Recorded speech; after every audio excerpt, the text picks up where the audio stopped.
behalf of Boot Hill Casino and Resort. The choice of a lawyer is an important decision and should not be based solely upon advertisements. Compensated dramatization. What if your car wreck case settled for $1,000 and you later found out that it may have been worth over $100,000? Insurance companies try to trick you into taking a quick, cheap settlement. Don't fall for it. Call me. My team will get you what your case is worth. I didn't take that fast, cheap settlement. I called Mike and his team after my wreck, and they got me $125,000. Call me. I've got this. 816-888-7500. Mike's got this. 1 minute. To end all Alzheimer's, walking means so much more. It means fighting for a different future, for families facing the disease today, for treatments. Because when you take part in a walk to end Alzheimer's, you're not just walking, you're fighting to stop the disease. We're closer than ever, but to get there, we need you. Join us for the world's largest fundraiser to fight the disease. Register today at alzwalkkc.org. That's alzwalkkc.org. At the Home Depot, we know the world is a messy place. Keeping it clean takes science. That's why businesses everywhere have long trusted cleaning products from Ecolab to take on the toughest messes. And now, that level of clean is available for your home. Introducing Ecolab Scientific Clean, a full line of professional-grade cleaning products for all your home's needs, so you can clean like you mean business. Now available exclusively at the Home Depot. How doers get more done. Sports Talk powered by fans. Sports Radio 810 WHB Kansas City. The power of sports.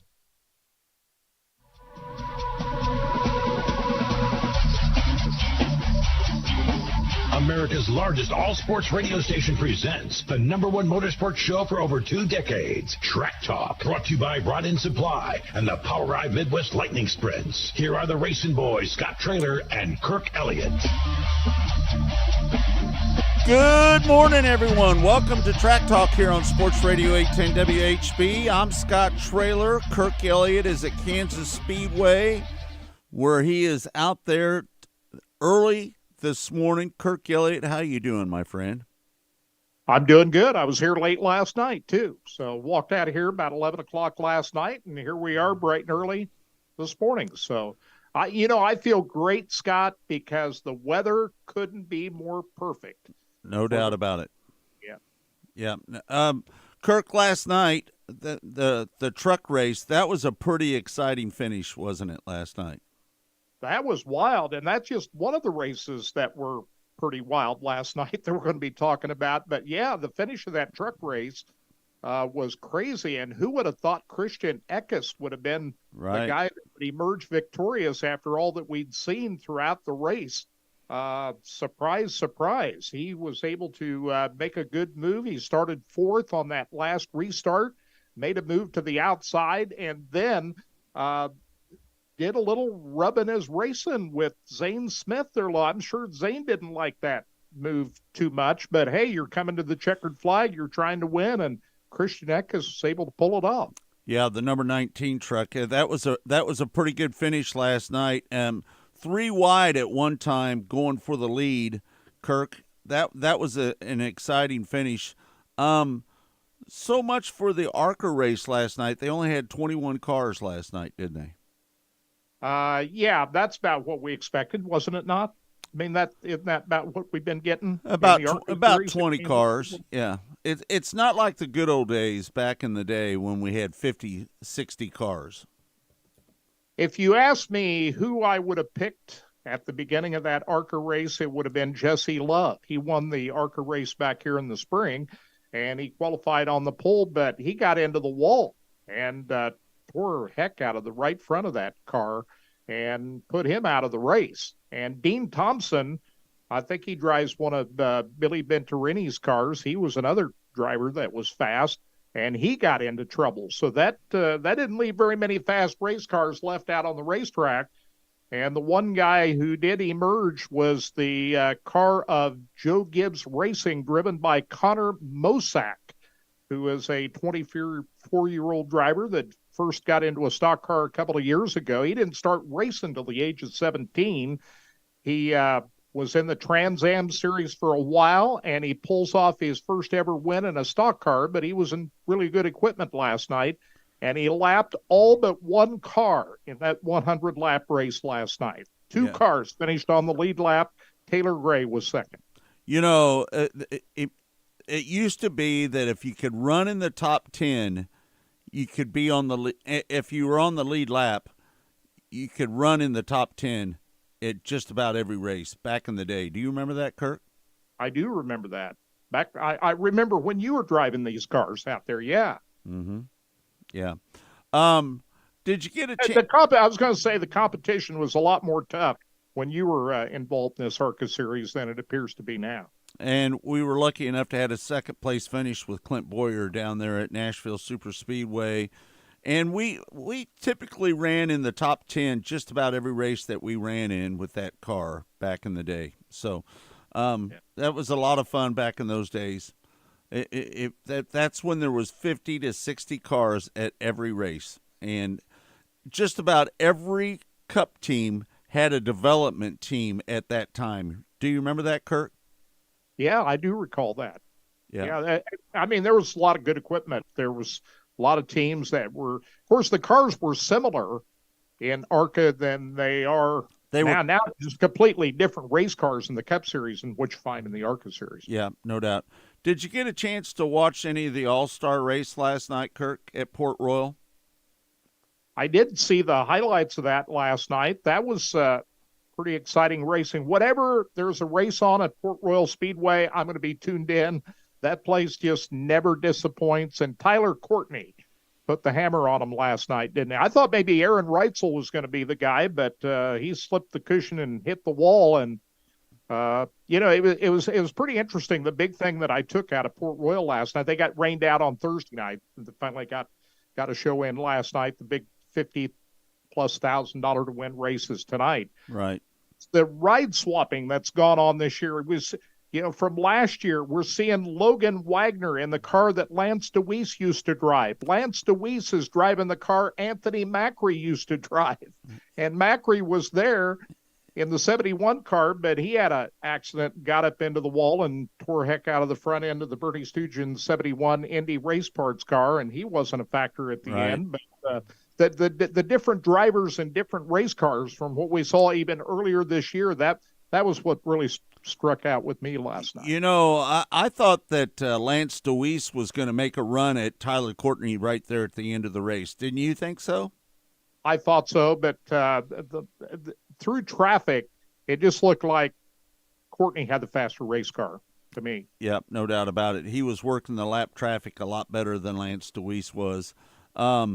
And again, I thought Aaron Reitzel was going to be one of the guys that was going to be up there, and he had a DNF last night, Kirk, after starting on the pole. Looked like he just jumped the cushion there, got up into the wall. What happened to him there? I'm not sure exactly what happened to him there, but it wasn't good for Aaron Reitzel, who got a DNF last night, as well as Anthony Macri. And Chris Windham was another guy, Zeb Weiss. I thought Zeb was going to be one of the guys that was going to contend for the win. He ended up running third last night. Yeah, he was the other guy that was the factor in that race last night. He had a chance to, I thought, get second place out of that race. He was up there battling with Deweese there at the end, but I just didn't think anybody had anything for Sunshine last night. Yeah. Did you get to watch any of the Outlaws out at Silver Dollar Speedway last night, Kirk? Did you watch any of that? What a race that was. Man, Buddy Kofoid. This is I gotta say, this might be the biggest win of Buddy Kofoid's career. Yes, he won the BC 39 last year, and he probably should have won the High Bank Nationals at Houston's earlier this year until that engine blew. But this is his hometown racetrack. He grew up at this racetrack.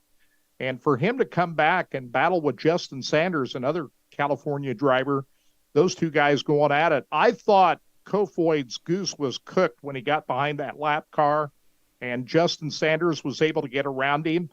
But then, miraculously, Buddy was able to find a move to the outside and get back by Sanders for the win. That was a thrilling finish. Yeah. It was good to see Dominic Scelzi finish on the podium. He started 10th last night. He ended up running third. It was good. How did you like having Gio up in the booth with Johnny Gibson? Did you see any of that? I didn't watch much of his commentary. I did see Dominic's commentary the night before. He's pretty good. Yeah. But I didn't get to watch much of I just saw the highlights of the race, so I didn't get to hear Gio, but I thought Dominic was really good the night before. Yeah. I thought Gio did a fantastic job up in the booth, describing what he sees in the racetrack and explaining what was going on with the racetrack. I just thought he did a fantastic job last night. And I like to have the color commentators in the booth. I know a lot of these races we have two announcers going back and forth, but I'd like to hear more color commentary in the booth at a lot of these races. So I think that's coming in a lot of these streaming productions where we're going to hear more color commentary in the broadcast. I hope so. Yeah, no doubt about it. Did you see where Hudson O'Neal wins the prelim night? And did you see Ricky Thornton Jr. Hit the pace truck, Kirk, last night? I saw that. What in the world was going on there? Just I don't know. I didn't. I just saw it on a highlight package, and they showed that Thornton. I don't know how he was able to get past that. It looked like he was going to hit the rear of that pace truck head on, but somehow he grazed it. But fortunately, not enough damage to put him out of the race. It broke the taillight on the race truck, and they had to get out and pick up all the sharp objects from the taillight. Did you see that, Kurt? So are they going to ask for Ricky Thornton's insurance there to, when you have an accident, you trade insurance information there? Hey, you got to fix the taillight on our pace truck there, Ricky. Yeah. Of course, on a racetrack, they probably won't blame the guy that hits you from behind on this kind of a circumstance, right? Kirk coming in with like the you would out this on the morning. highway. Hey, Kirk, the Melvin Bank Late Model Series was out at Lakeside Speedway last night. Justin Zeitner was the winner last night. Started outside front row. I didn't get to see that race last night, but when you start outside the front row and you have the kind of season that Justin Zeitner has had in the Melbourne Bank Late Model Series, I would assume that he took full advantage of that and checked out on the field last night. So, yeah, congratulations to Justin Zeitner for coming up with a big win last night. And we want to give a shout-out to the vintage full-body stock cars. David Isaac picked up the win there. And with the USRA stock cars, Darren Schmidt, he picked up the win as well in the other divisions last night as well. Kirk? Hey, you mentioned on that World 100, Hudson O'Neal won on Thursday night, but last night he got up into the wall. And I think he had that race won. He outran Bobby Pierce last night until he got up into the wall or cut down a tire is what happened. And Bobby Pierce was able to take advantage. He won on both nights this week. And Brian Shirley coming up with a big preliminary win last night at the World 100. Hey, Kirk, did you see Mike Marlar's car? How the color was different on it last night? Did you notice that? I saw that the night before. I didn't watch last night. Yeah, what's going on with that? I'm not sure exactly what's going on with that, but it wasn't his standard blue car. Yeah, that was much different. So we see that Ricky Thornton Jr.'s car looks a little bit different. Jonathan Davenport's got a little bit different look on his 49 car. He had trouble last night. Right. I don't think Jonathan Davenport's going to win this thing tonight. He's not been as strong as you'd like. If you're a Jonathan Davenport fan, would like to see him run out there. I think Bobby Pierce is the man to beat in this race with Ricky Thornton Jr. right with him. Hey, Kirk, one of the biggest races of the year is coming up down at Wheatland Speedway, down there at Lucas Oil Speedway in Wheatland, Missouri. The Jesse Hockett Daniel McMillan Memorial, that's September 14th through the 16th. Are you looking forward to that one? Yeah, I just wish that event and the late model Knoxville Nationals didn't fall on the same weekend. That's my only complaint because I like both those events. So, yeah, you're heading down there. Going to be all over that Thursday, Friday, and Saturday. They got a little bit different format for that event down there this year, don't they? Yeah. Are they going to split them up this year? split them up, which I like that because they draw so many cars. The Jesse Hockett Daniel McMillan Memorial typically draws well over 60 race cars in each class, and it's a little much to try to squeeze all of that in on each of those preliminary nights. So I think splitting it up is the way to go. You're going to get a great car count in both divisions down there, and I like the changes they've made to the format down there. Right. How about old Brent Marks picking up that 20K there at Lincoln Speedway? What'd you think of that one? The Dirt Classic, that was a heck of a finish. That race was last Saturday night at Lincoln Speedway. Big high-dollar win. Most of the heavy hitters in the Pennsylvania posse were there. And great last lap move by Brent Marks to pull that big money win race off at Lincoln Speedway. The Dirt Classic X paid $20,000 to Brent Marks for picking up that win. He beat Danny Dietrich, and Double D, he runs second. I kind of like Danny Dietrich a little bit. What do you think about Danny Dietrich, Kirk? Kind of fits your personality, doesn't he? He's kind of a polarizing figure. You either love Danny Dietrich or you hate him, I guess, from what I hear. I don't have any problem with Danny Dietrich. He's a hard racer, very talented sprint car racer, part of the PA posse, and I think you got to have guys like that. Yeah, Kirk, let me take a step back to the Jesse Hockett Daniel McMillan Memorial. Who do you think is the odds-on favorite to win that race? Boy, that's I haven't seen the entry list of everybody who's going to show up at that event. Last year, Wayne Johnson won the 360 race, and Chase Randall won the non-wing race. By the way, Chase Randall driving the 57 car for Paul Silva out at the Gold Cup after Kyle Larson won on Thursday night and headed back here to Kansas Speedway to rest the rest of the weekend. So those are the defending champions of the race. I don't know. Who do you think? I can't really pick out a driver that I think is going to pick up the win. There's so many good drivers. I mean, if you go through the list, Howard Moore, Jamie Ball, there's a lot of good race car drivers. Chase Randall's going to be racing there as well. Derek Hagar, you can't never count out Derek Hagar. Roger Crockett, another guy. Garrett Williamson, he's going to be racing down there. That's another guy that's going to have a chance to win. And one of the guys that I always think that is in the hunt for the win is Joe B. Miller, driving the 51B car. Blake Hahn is another guy that's going to be running down there as well. So there's a lot of good guys. Austin McCarl, there's another good guy that's going to be running there as well.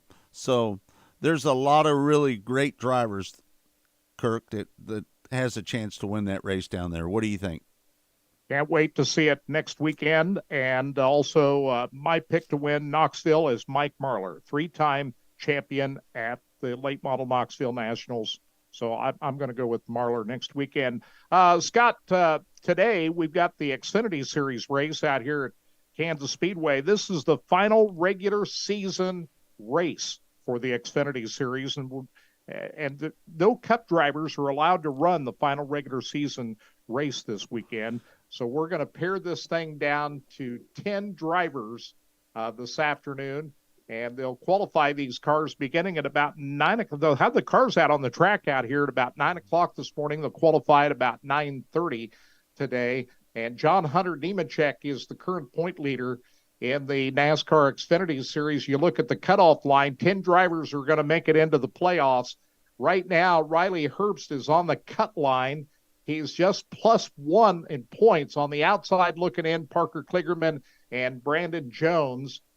Brandon Jones is 79 out. He's got a lot of work to do. So big day today out of here at Kansas Speedway to see who wins this Xfinity race. The Kansas Lottery 300, it starts at 2 p.m. today, right, Kurt? It does. And so we'll be all locked and loaded on that. They're going to qualify the Cup cars at about 11 o'clock. I think practice at 11, and then they'll qualify the Cup cars right after that for the Hollywood Casino 400. That's tomorrow at 2 o'clock. We've got a pre-race show over on our sister station, ESPN 1510, and at 12 noon tomorrow is the pre-race show, and we'll have race coverage of the Hollywood Casino 400 for the Motor Racing Network over on ESPN 1510 tomorrow. All right. Well, that's going to be a good one. I just can't wait to get out to the Speedway. As I've said many, many times on this show, I believe that we have the best 1.5-mile racetrack in the country. Would you agree with that, Kurt? Yeah, of course, we're sort of biased, but I'm hearing other people say the same thing. So why wouldn't we say that with the race that we had back in the spring when Denny Hamlin beat Kyle Larson? That was a heck of a race, and I expect to see the same thing tomorrow. It's, the weather conditions are cool. I don't think it's going to be, with the cooler weather conditions, it's not going to be hot and slick. So I don't know how much different that'll be from what we saw back in the spring, but I would say it's going to be pretty wild. Hey, Kirk, do you think Kyle Larson is going to be motivated to win this race this Sunday? Yes, I do.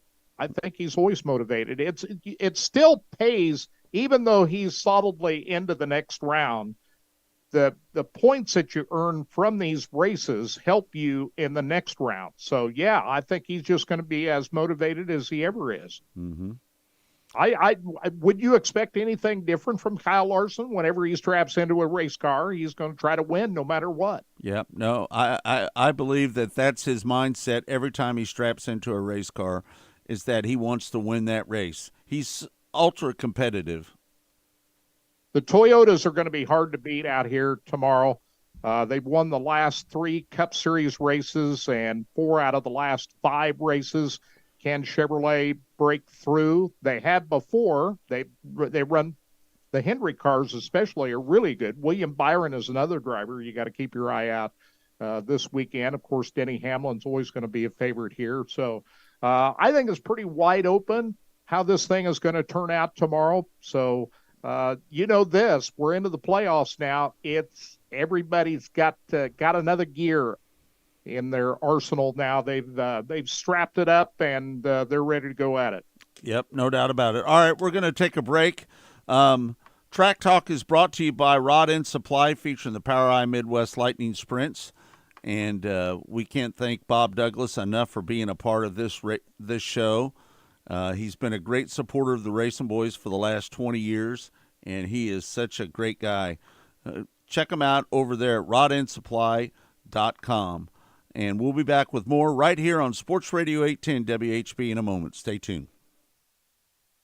Sports Radio 810 WHB. Rod End Supply is involved with a variety of motorsports as well as industrial applications with many different types of products. Since 1989, Rod End Supply has provided superior products priced competitively. Whether you're racing at the circle track or drag strip, rock climbing, or going off-road, Rod End Supply has an assortment of rod ends, radius rods, and specialty products to keep your equipment moving. Rod End Supply's experienced staff is ready and willing to help you with your needs. Their promise is to continue to provide a superior product with superior service so you can stay in front of the field no matter what it is. To learn more, go to rodendsupply.com. Get stocked up for all the football action this weekend with great specials from the Butcher Block at your neighborhood hen house. How about top sirloin filet? I'm talking USDA Choice Certified Hereford beef, 6 ounces, just $5 each. Fresh 80% lean ground beef, ground fresh several times each day, perfect for burgers, just $3.99 a pound. Sugardale Hickory smoked bacon, $2.99 for a 16-ounce pack. And if you love seafood, fresh Atlantic salmon portions, 6 ounces, just $6 each. Get all these specials and more at henhouse.com. Henhouse, your market for 100 years.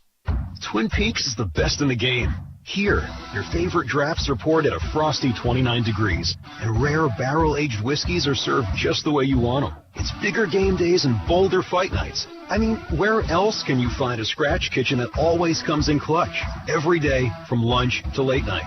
Only at Twin Peaks, the #1 sports bar. Stick around after the sun sets. Twin Peaks is open really late. Wind down with bourbon and late-night fights. At Shields, we know luck is what happens when preparation meets opportunity. which means that during the season, the only element of the hunt that we actually control is the work we put in and the gear we trust. So stop by the Scheels sale event July 29th through August 6th and save on brands like Vortex, Raven, Benchmade, and select Scheels Outfitters gear. Our Scheels experts are ready to prepare you for success on your next adventure. Scheels, earn your moment. Hey Kansas City, it's Justin Reed, safety for your Kansas City Chiefs. As you know, it was a great first year here in Kansas City. And that's right, the whole time I was driving my F-150 from Victory Ford. Come in today and check out our great selection of F-150s and experience the Victory Ford difference. Ryan Pringle and his team at Victory Ford are not only a world-class dealership with great selection of new and pre-owned vehicles and top-notch customer service, but also a great partner with the J. Reed and D Foundation. Visit us today at the Legends or VictoryFordKC.com, where our first price is better than their last. Saturday, ESPN Kansas City is bringing you special live coverage from Kansas Speedway of the Hollywood Casino 400. Get ready for NASCAR at Kansas Speedway with the Racing Boys Scott Traylor and Kirk Elliott previewing all the action beginning at noon. Then at 2 o'clock, the green flag will fly, and we'll bring you all the action with live turn-by-turn coverage from MRN Radio. Your home for live race coverage of the Hollywood Casino 400 from Kansas Speedway. ESPN Kansas City, 1510 AM and 94.5 FM. Paid for client portrayal and endorsement. The choice of a lawyer is an important decision and should not be based solely upon advertisements. Past results afford no guarantee of future results, and every case is different and must be judged on its own merits. I'm injury attorney Mike DePasquale. When I say I've got this, here's what it means for you. It means Mike and his team can help you deal with the insurance companies, the medical bills, all of it. After my injury, I've got this meant Mike's team settled my case for $300,000. If you've been hurt in a car wreck, call me. I've got this. Mike's got this. All you need to know. 816-888-7500.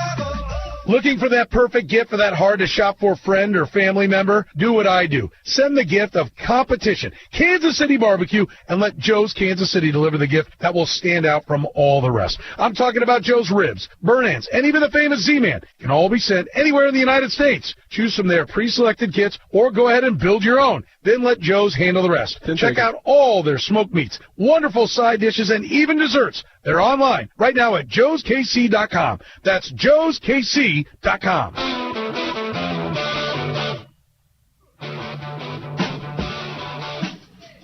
Welcome back to Track Talk here on Sports Radio 810 WHB. Kirk Elliott at Kansas Speedway. I'm at the RBN studio hanging out, and Kirk Elliott had a chance to do an interview with Tyler Reddick here just the other day, and this is that interview that Kirk Elliott did with Tyler Reddick, who's currently third in the Sprint Cup points this year. So this is that interview that Kirk Elliott did with Tyler Reddick.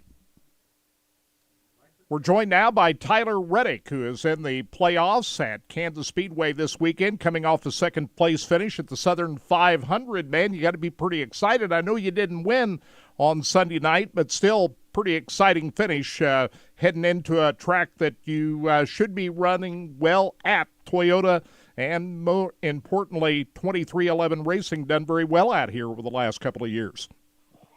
Yeah, the last three races, Toyota's found victory lane. Obviously, in the spring, 2311 didn't go three in a row, but that's okay, right? Like, our alliance with Joe Gibbs Racing allows all of our cars to perform better, and certainly the Gibbs cars were right there as they have been when we go there. So, yeah, looking forward to getting back there, and we certainly had some good speed. We led early in that race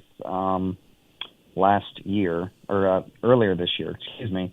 But, we didn't have the cleanest of days. We had some things get away from us, but certainly Billy Scott, the whole team, we all took a lot of notes.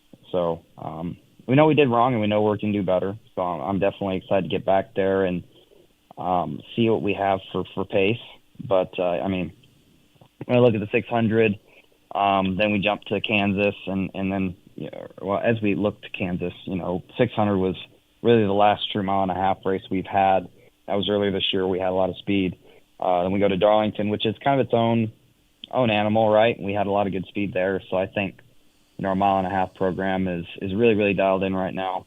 We're doing a lot of the right things, and we're just, we're allowing ourselves to have a lot of speed, and that allows us to really be able to adjust on the balance. So definitely looking forward to getting there this weekend, we got Moneyline back on board and hoping to get them another strong running.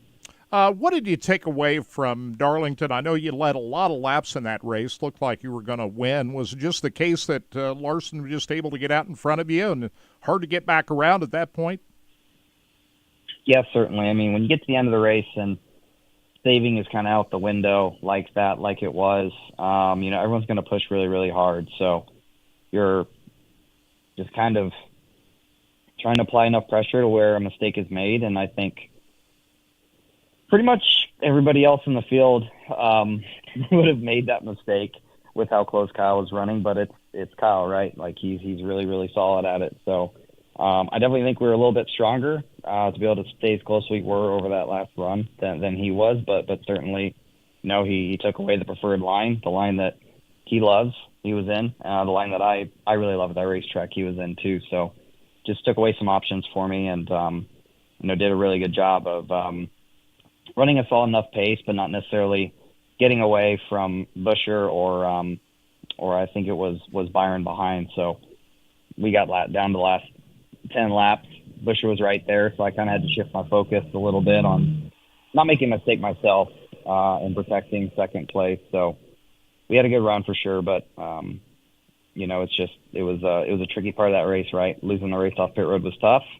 I know my pit crew wasn't thrilled with that, but in reality, I mean, we went in there plus I think 4 on the cut line, and we walked away plus 30. And so we did our job, we did our part right. I'd love to win a race in this round and be locked into the next, but I know we have enough speed naturally to most certainly make it through the round of 16, even with pretty average days. You got into the playoffs on a road course at Circuit of the Americas back in March, but yet some of the other road races you kind of struggled at a little bit. That very surprising to a lot of people. Well, I guess in our standards, struggling, yes. I mean, Sonoma, we'd kind of, this year for us, for whatever reason, and I'm glad we have some time between Indy Road Course Watkins Glen and the Roval to kind of digest some of it. But certainly, even at COTA where we won this year, just the first 15 laps of the race, I don't know why, have been our weakest point of the event. Talking even back to practice and qualifying, that first 15 laps, for whatever reason, we're missing a little bit of something. So obviously we're going to really dive into it, but I mean, the way these road course races have sort of played out the last, I guess this year, you need to really be strong in the beginning of the race and kind of set yourself into your rhythm. And when we look back at Sonoma and, Indy, and even Watkins Glen, that's where we are weakest again. So we're going to look into that, obviously. It could be really important when we get to the Roval, those first 15 laps, not losing track position. But for the most part, our speed's really there from stage 2 on. We're right there where we need to be pace-wise with the leaders. We're just a little too far back to really do a whole lot with it. So we'll analyze it, and hopefully when we return to the Roval, we'll have speed that rivals what we had at COTA. That's what we're shooting for. 8 top 5 finishes this year. It's been pretty solid at a variety of different racetracks, but let's talk about Kansas Speedway. You finished 9th there in the spring. That was a great race, by the way. Just how do you approach this race, and how different do you think it'll be than the one we saw in May? Yeah, I think the temperatures are going to be a little warmer, so I think it'll lay a little bit more rubber, and I think the groove will move around a little bit more. Obviously, the top will, as it has been for a number of years now, be the preferred groove. So, that's going to get used up pretty quickly in the race, and I think that'll open the door for other lanes to be usable and raceable as the race really progresses. So, we were solid, right? Bubba had a very, very good car as well. I'd say he did a better job of racing the track and driving the car accordingly than I did for sure. But at this spring race earlier this year, I learned a lot about what I need to do differently inside the race car to help the performance and help the speed of it. And when we went to Charlotte a few weeks later, we were right where we needed to be. So I've been adapting, I've been getting better. I've been able to lean on Bubba, lean on Denny, lean on the information that Kurt had when he was in the car too, to just transition my driving style a little bit so that I'm just getting the most out of the car. You made a great transition over to 2311. We remember the announcement about a little less than a year ago about how you were going to be moving over to 2311. Has it been everything you thought it would be? Absolutely. Their performance was for their short time in the Cup Series, for their short time existing as an organization. Their growth has been huge. A huge benefit to that is just how Denny and Coach came together to come up with the alliance like they did. And, I definitely like the fact that, we're not just sucking information away from Joe Gibbs Racing to make ourselves better. We've been able to go to places like Kansas last year and win both races. So it's a two-way street, and that really makes it feel like a six-car team vibe. And I mean, that's what Toyota is all about, is being a family. Drivers get along really good with one another. We race each other hard, I will say that, because week in and week out, we find ourselves at the front racing for the win. But it's been very beneficial to have, information shared across the six teams to where we're able to learn very, very quickly. And, if someone tries something different and it works, we all know what we need to do when we come back. So it's been working very, very well. What is it about Toyota at Kansas Speedway that won the last 3 races and 4 out of the last 5? It's been the strongest manufacturer at this racetrack. Why? I just think it's a driver's track to a degree, but having a good platform, having the right setup under the car is important there. It's difficult to overcome on the bigger tracks, and I've noticed it from lap 1 in their cars. The handling is just always right there. The team, the sim department at TRD, they all do a really good job of making the cars and the tires that we put under our car in simulation as close to real life as possible. And that just gets us further dialed in. When we get to the track, it allows us to be right on our marks first lap of practice. So I've just been overly impressed with how well that has been from day one. And obviously we still have room to grow. We're going to continue to get better. We're going to continue to improve all those things, but it certainly allows the drivers to be very close to where they need to be when we get to the racetrack. All right, there's Kirk Elliott's interview with Tyler Reddick. He's currently 3rd in the points. Kirk, what did you take out of that interview right there? I took it very confident driver that he feels he's got as good a shot as anybody to win out here this weekend. And why wouldn't he think that way? 45, the number 45 has won 2 out of the last 3 races here. Remember Kurt Busch drove that number, a year ago in the spring. And then last year it was Bubba Wallace driving that car to a victory. So, yeah, I mean, they've got it all.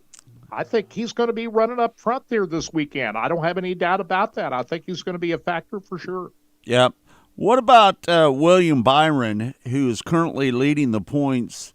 He's got 5 wins, and Kyle Larson has 3 wins. And to be honest with you, I would have figured Kyle Larson would have had more wins this year than 3. Wouldn't you have? Yeah, I would too, especially, when he dominated that non-points all-star race at North Wilkesboro back in May. You're thinking, they're starting to hit their stride. But, they've run into some issues at times this year. And, it's the bottom line, Scott, it's tough to win these races. Right. And, William Byron has got 5 wins this year, which I don't think anybody's surprised about that. But this race car, this new next-gen race car, has evened out the playing field even more so than it already is. These guys don't have a big a box to change things. So, therefore, you're going to get a lot of different winners this year. To win 3 races at this stage with this race car, that's a really good season.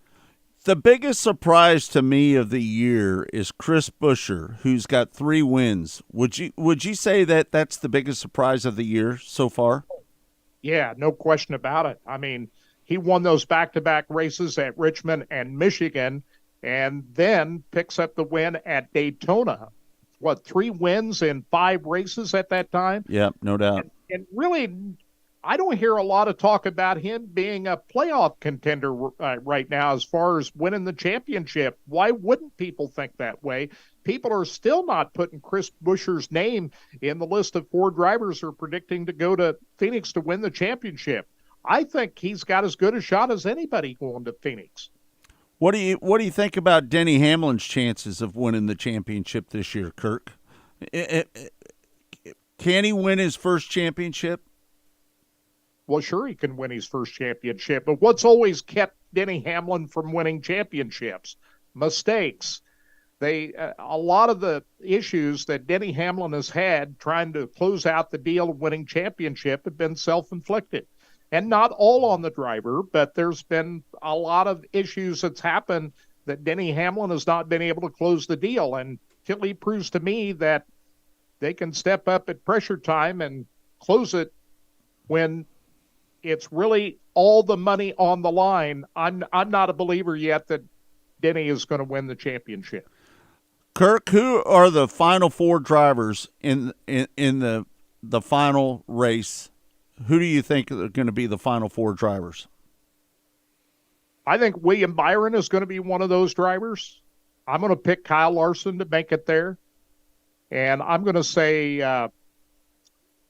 right now Chris Buescher is going to be one of those drivers that makes it to Phoenix. Yeah. And Truex is my other guy. Even though he's not run as well lately as he did earlier in the season, I like Truex to make it. Who do you think? I'm going with William Byron, Kyle Larson, Joey Logano, and I'm going to take Kyle Busch. Those are going to be my top 4 drivers. I think. Busch has 3 wins this year, but he's not won since early June at St. Louis. And are you surprised that Joey Logano just has 1 win? That was in March at Atlanta. I'm shocked by that because typically he has 4 or 5 wins by this time of the year. You really can't count him out, though, can you? No. Joey Logano step up at crunch time when you'd least expect it. So you really can't count him out. Yeah, no doubt about it. All right, Kirk, when we come back, Kevin Thomas Jr., who won down at Lake Ozark Speedway last week, is going to join us on the show. And it's all brought to you by Rod End Supply here on Sports Radio 810 WHB. Track Talk is brought to you by Rod End Supply, featuring the POWRi Midwest Lightning Sprints. We'll be back with more in a moment right here on Sports Radio 810 WHB.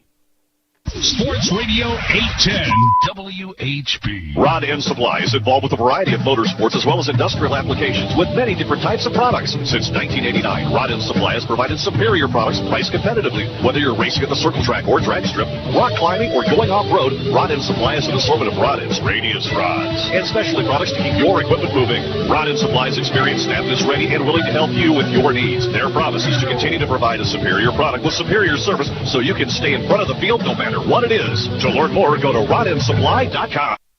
The wait is over. The NFL is here. And DraftKings Sportsbook, an official sports betting partner of the NFL, is giving you a can't-miss offer for Week 1. This week, new customers can get $200 in bonus bets instantly when you bet just $5 on any NFL game. DraftKings is hooking everyone up with game day greatness. All customers can take advantage of 2 new offers every single game day this September. Check the app out to see what you get. Download now and use the code 810WHB to sign up. New customers can take home $200 in bonus bets instantly just for betting $5. That's code 810WHB only at DraftKings Sportsbook, an official sports betting partner of the NFL. The crown is yours. Gambling problem? Call 1-800-GAMBLER. 21 plus. Physically present in Kansas. Bonus bets expire 7 days after issuance. Eligibility, deposit restrictions apply. Terms at sportsbook.draftkings.com/football terms on behalf of Boot Hill Casino and Resort. Get ready for the NFL season with incredible offers from FanDuel, America's #1 sportsbook. Right now, new customers can bet $5 and get $200 in bonus bets guaranteed. Plus, all customers who bet $5 will get $100 off NFL Sunday Ticket from YouTube and YouTube TV. Now is the best time to join FanDuel. The app is easy to use, and you can bet on everything from spreads to player props and more. So visit FanDuel.com/Petro. That's FanDuel.com/Petro. And kick off the NFL season with an offer you won't want to miss. FanDuel, official partner of the NFL. 21 plus and present in Kansas. First online real money wager only. $10 first deposit required. Bonus issued as non-withdrawable bonus bets that expire 7 days after receipt. Restrictions apply. See terms at FanDuel.com/sportsbook. FanDuel is offering online sports wagering in Kansas under an agreement with Kansas Star Casino LLC. Gambling problem? Getting help is your best bet. Call 1-800-522-4700 or visit KSGamblingHelp.com. NFL Sunday Ticket offer ends 9/18/23. No refunds. Terms and embargoes apply. $100 off NFL Sunday Ticket. Not YouTube TV. YouTube TV base plan required to watch YouTube TV. Redemption requires a Google account and current form of payment. Commercial use excluded. Subscription renews. Cancel anytime. Whether you own a local business or a global one, you're always looking for ways to position your operation to create opportunities and move on them faster. With Bank of America, you get access to experts, award-winning insights, and business solutions so powerful you'll make every move matter, locally and globally. Visit bankofamerica.com/banking for business to learn more. What would you like the power to do? Copyright 2023 Bank of America, N.A. Football season is here, and it's time to fire up those grills and smokers. Score a touchdown at Smoke and Fire with $250 of free accessories with the purchase of either of our American-made favorites, Memphis wood-fired pellet grill and the Primo ceramic grill and smoker. Easy to use, easy to clean, and easy on the fuel. Always the best selection of seasonings and barbecue accessories. Think family, think friends, think Smoke and Fire. Attention everyone, are you ready for the summer heat? Let ProBuilt Pool and Patio get you started on your summer prep. As the largest provider of fiberglass swimming pools, we have the biggest selection and offer the fastest installation times. At ProBuilt Pool and Patio, we proudly stand behind every home we serve. We make dreams come true and deliver them right to your backyard. The best time to get a pool is right now. Call us today for your free quote. ProBuilt Pool and Patio, 816-786-3893, or go to ProBuiltPatio.com.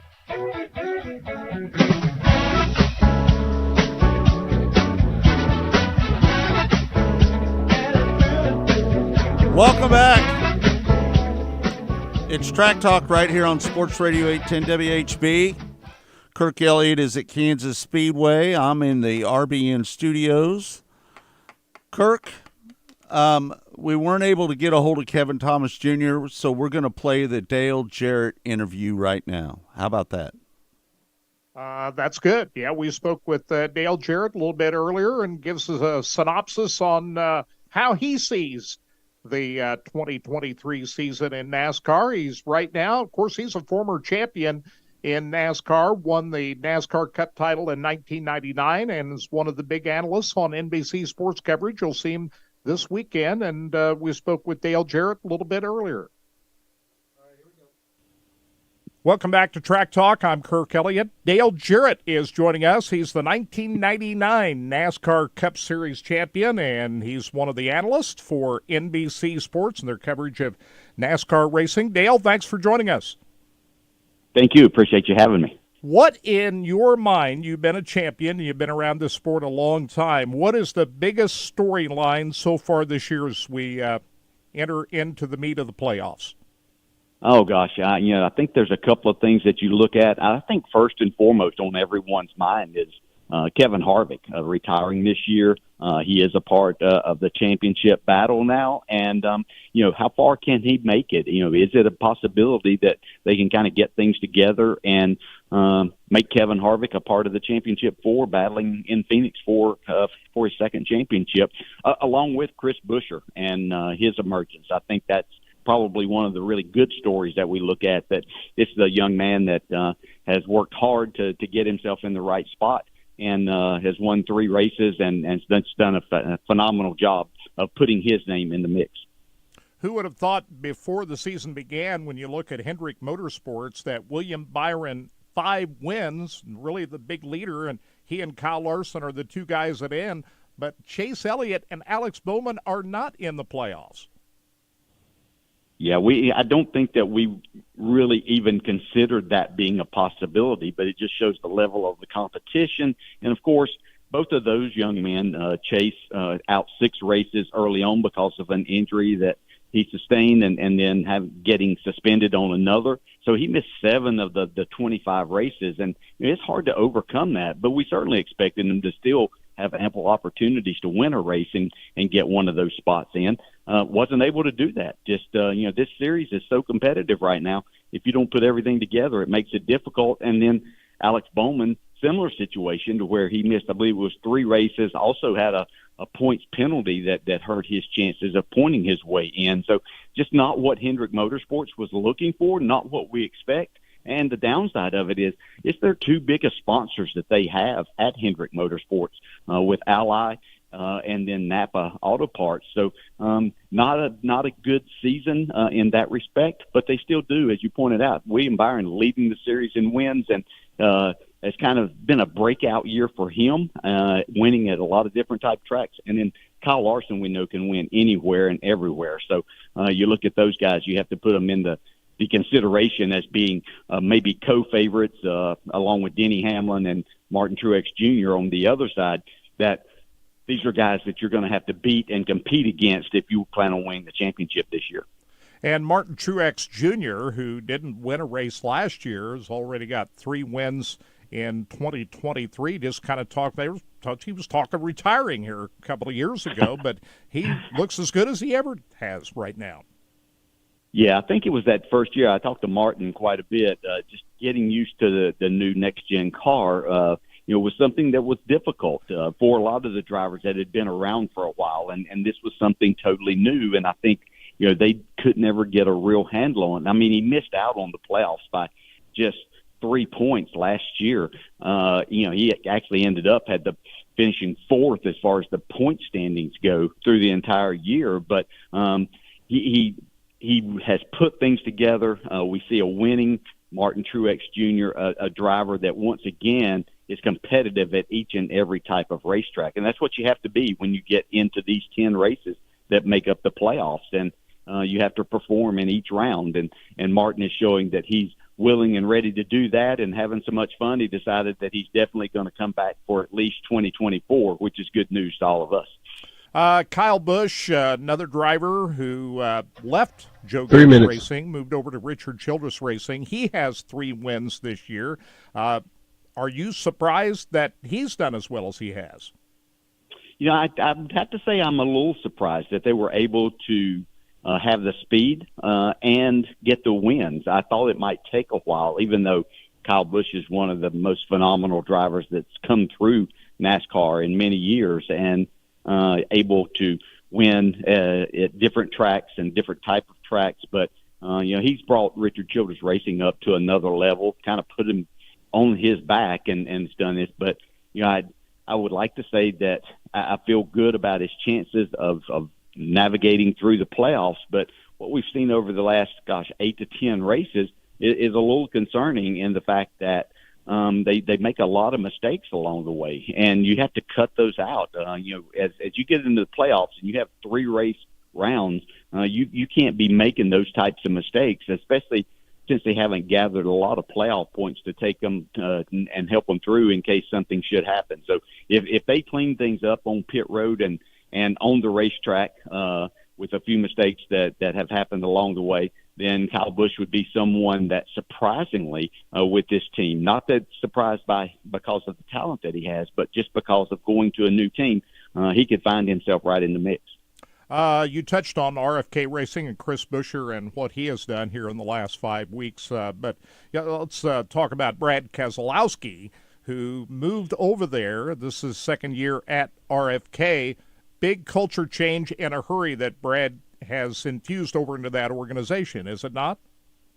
Oh, fantastic. Just unbelievable what Brad has done. I mean, to still be driving and want to have the energy and the knowledge to help make all of this happen, the incredible number of hours and time that he has spent in helping turn this team around. 1 minute. I think that we all knew, just because we know how Brad is, he demands and wants perfection from himself and from everyone around him. But to turn this around to where they weren't a very competitive team when he moved in there and took the reins. And now we're seeing the benefits of that. Yeah, he hasn't gotten his win yet, but you can see the consistency of running in the top 10 more and more. But he's got a young driver in Chris Buescher that is just fantastic. And, that is a team that you're going to have to watch in the playoffs. There's really nowhere that now that as you look at it, that they can't compete at a high level and possibly get wins throughout the rounds. And I really expect Brad to be one that does come up with a victory as we get into the playoffs more. Hey, Kirk, that was a great interview. That was a great interview with Dale Jarrett there, just so you know. That was a really good interview. Yeah, and sometime we'll get him back on, talk about his championship years back when he was at the height of his career. Dale Jarrett is always one of the more likable drivers. No doubt about it. All right, Kirk. So hour number 2 coming up on RBN, the Racing Boys Broadcasting Network. You can watch us on Facebook.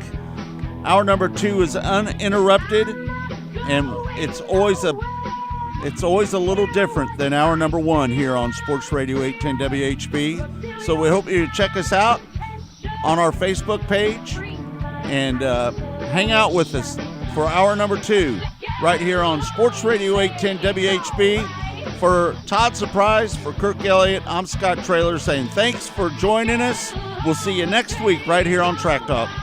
Rod End Supply is involved with a variety of motorsports as well as industrial applications with many different types of products. Since 1989, Rod End Supply has provided superior products priced competitively. Whether you're racing at the circle track or drag strip, rock climbing, or going off-road, Rod End Supply has an assortment of rod ends, radius rods, and specialty products to keep your equipment moving. Rod End Supply's experienced staff is ready and willing to help you with your needs. Their promise is to continue to provide a superior product with superior service so you can stay in front of the field no matter what it is. To learn more, go to rodendsupply.com.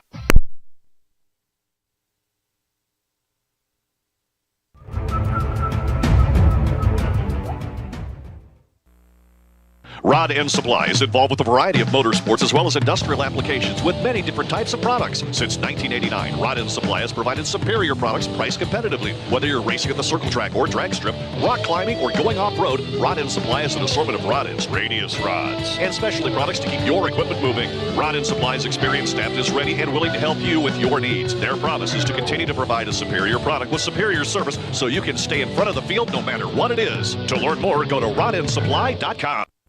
Here at Specialty Sportswear in-house, we do all of the screen printing, all the embroidery. We do some vinyl. The other add specialty items like your pens, magnets, notepads, calendars. You can actually buy that, build your business to make it larger. We have the largest screen printing process and the largest embroidery anywhere around in the area. We can do stuff all the way from your school clubs to sports teams, a professional look in the office. If you can imagine it, we can do it for you. Rod End Supply is involved with a variety of motorsports as well as industrial applications with many different types of products. Since 1989, Rod End Supply has provided superior products priced competitively. Whether you're racing at the circle track or drag strip, rock climbing, or going off-road, Rod End Supply has an assortment of rod ends, radius rods, and specialty products to keep your equipment moving. Rod End Supply's experienced staff is ready and willing to help you with your needs. Their promise is to continue to provide a superior product with superior service so you can stay in front of the field no matter what it is. To learn more, go to rodendsupply.com.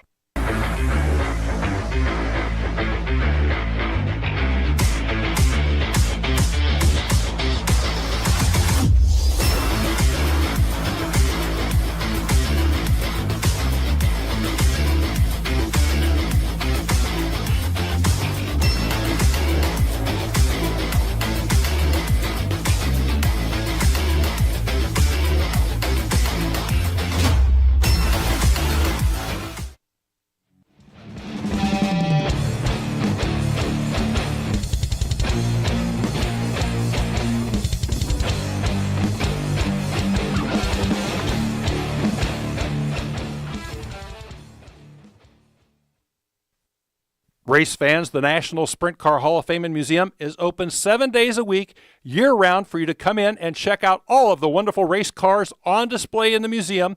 And our online store at sprintcarstuff.com is open 24 hours a day for you to check out everything that we have in stock for sprint car fans. Whether it's for a birthday, anniversary, or Christmas, sprintcarstuff.com has it all. That's at the National Sprint Car Hall of Fame and Museum in Knoxville.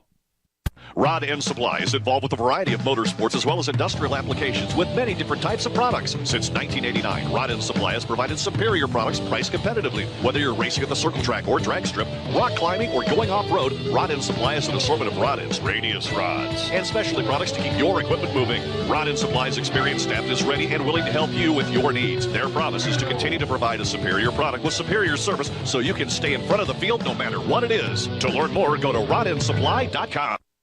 When Steve died, the outpouring of love was amazing. These dollars had come together to support us, and we realized, no, we didn't want to use them for us. We wanted to use them to help others. The foundation has done so much for so many people. It helps any family that has somebody, whether it be a crew member or one of the drivers, that get hurt. We can help them to get through the situation. I was injured in a non-wing sprint car accident that broke my neck and left me with a spinal cord injury. I was in the hospital 8 months, and that got really, really expensive, so having that extra help to help push me and my family forward was a big deal. Yes, Steve's death is the reason the foundation exists, but it's Steve's life, and it's the lives of racers everywhere, is the reason we're able to do the work we do.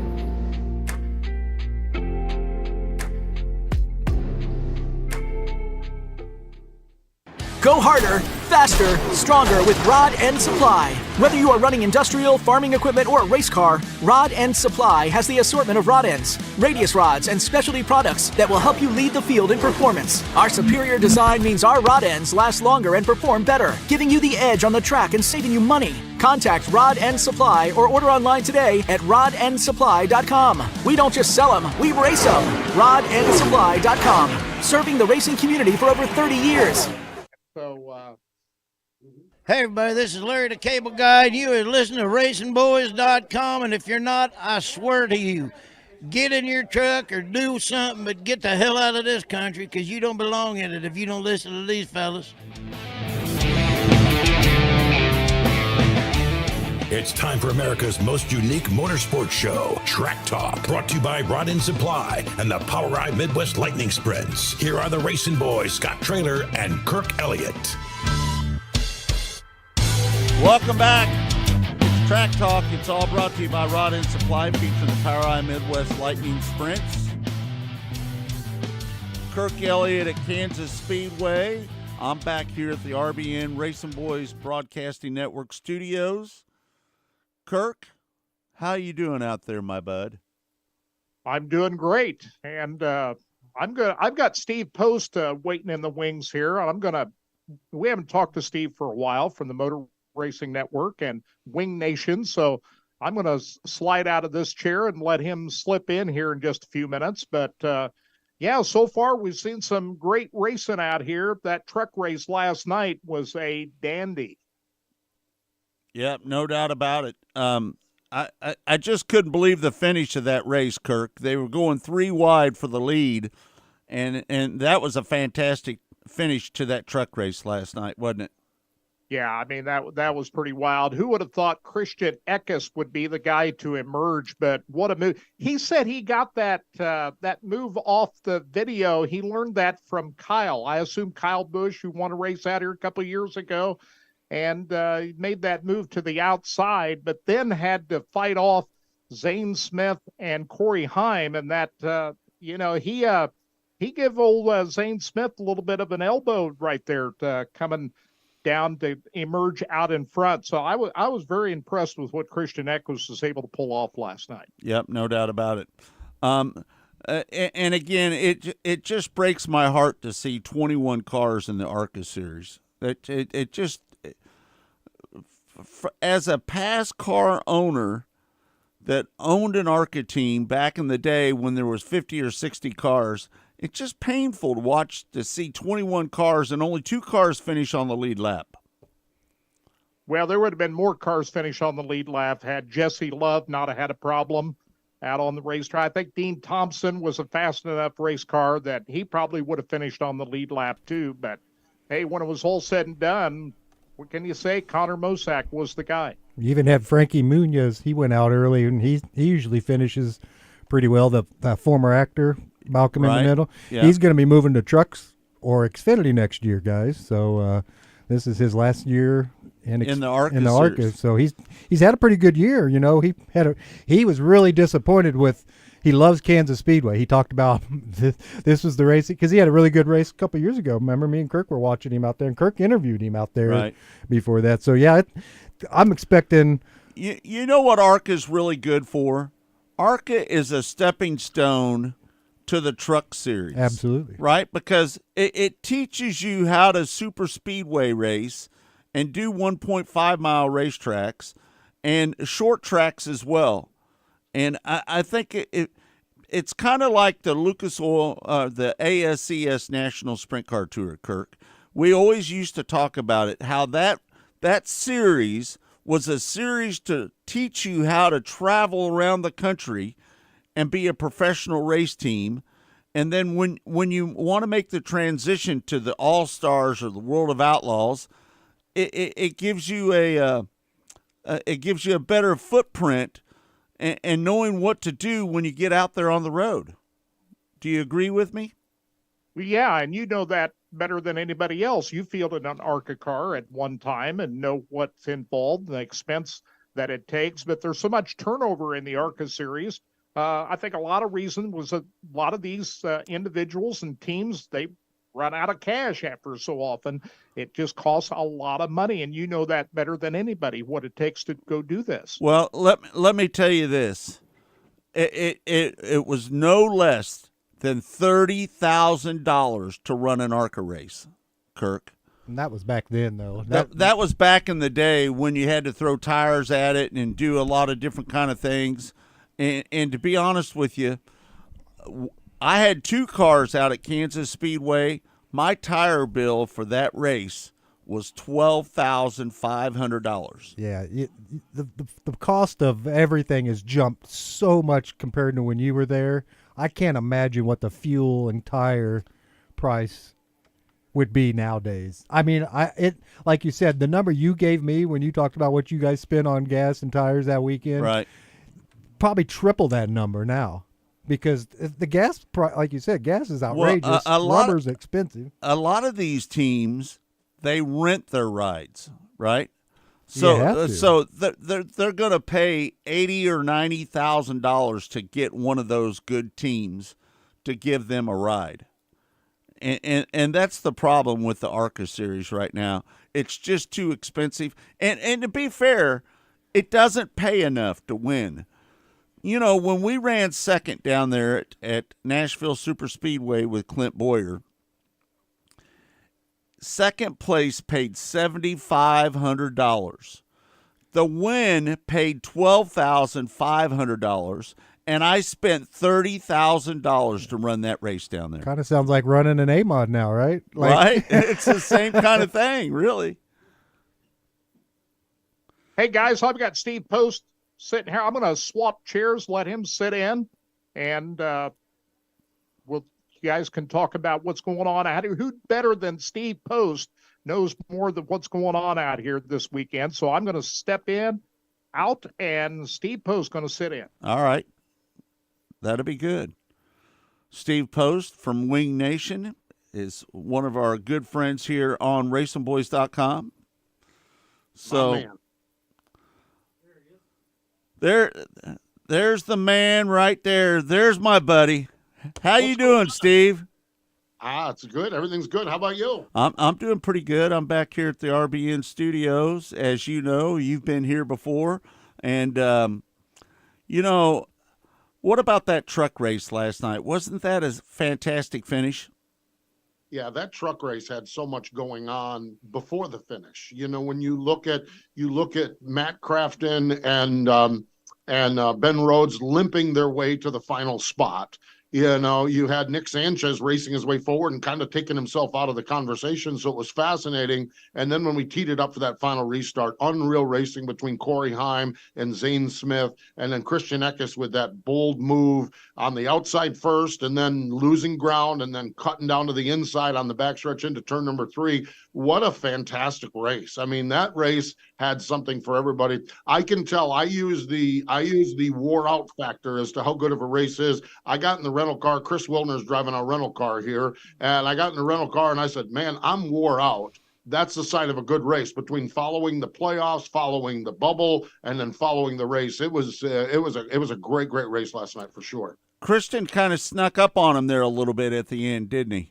I think so. I really do. I think he had the advantage of a little secrecy there. I think Corey and Zane were busy racing each other. They'd been around each other all night long, so not a shocker that they found themselves racing for the win. They'd been second and third and fourth all day long, and they'd race back and forth throughout the course of the race. So I think they were focusing on each other just a little bit, and I think Christian had the surprise attack on him. And they didn't.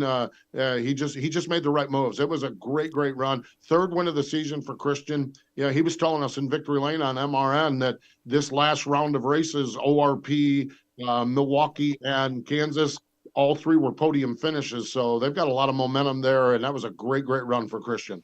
So Corey Heim, Christian Eckers, and Carson.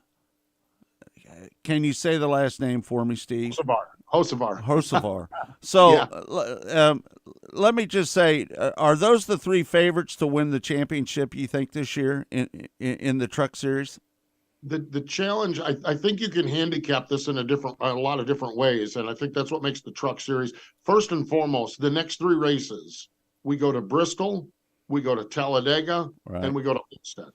So any handicapping you do on this thing could be totally thrown out the window with Bristol, Talladega, and then Homestead's such a unique track. So as I handicap this thing, I think the remaining drivers, you can make a case for all 8 of them. When you look at a veteran like Grant Enfinger and not a veteran but a driver who races Zane like Smith. I think that those two can be so rock solid and so good, particularly Bristol, particularly Homestead. I think when you look at the kids like Carson Hocevar, Corey Heim, and the guys like that, and Christian Eckes, they can be good anywhere as far as that goes. Ben Rhodes, to me, is a fascinating character because he has limped his way into this, and Ben can go to Bristol and win, can go to Talladega and win. And so to me, this is fascinating because the racetracks almost make this more difficult to handicap when we look at as we make our way through to because once we get done with Bristol, Talladega, Homestead, the 4 drivers after those races will be locked into Phoenix. So I think that I don't know that there is a favorite. I think that you can make a case for each of the 8 drivers. Yeah. So we were talking a little bit about last year's race, the last race that we had at Kansas Speedway, where Kyle Larson was leading the race, and his car got a little free there at the end of the race, and Denny Hamlin got into him and stuffed him up into the wall. But when we had Kyle on here just about a week ago, he didn't say anything about it. He said that his car was too free and that he had no ill feelings towards Denny Hamlin at all. No, he didn't have ill feelings then toward Denny Hamlin, and they had a little bit of a dust up somewhere else. But then when they had it at Pocono, it was an accumulating effect. It was just like they had, this is a couple of times where, run me hard, shame on you, shame on me, but you do it multiple times. And so the Kansas thing, I agree with you, and I think Kyle's right in that that was good, hard racing. The problem is when good, hard racing, you're on the receiving end, the negative side of good, hard racing 3 or 4 times. And the Pocono deal was a little bit more aggressive. I think that's where the animosity between Denny and Kyle built up. The beauty of Kyle Larson, Scott, and you've covered him. Guys like you and I have covered him more than anybody on the NASCAR tour because we've had all the dirt track stuff between Chili Bowl and remember him coming up through the sprint car world. He is so matter of fact. And he is not one of those drivers that's like, well, 2 years ago at this track, you did this to me, and I'm going to go back to it. Right. If that's in the back of his mind, that's where it's going to stay. Maybe it comes out on the racetrack. He's not even a retaliatory kind of guy. He kind of goes with the philosophy is, I'm just going to beat you, and we'll just let all of the other stuff take care of himself. And when you have the talent of Kyle Larson, you can play that game. You can do that game, and more times than not, you come out on top. Yeah, no doubt about it. I got to talk a little sprint car racing with my man from Wing Nation. Did you watch the race last night?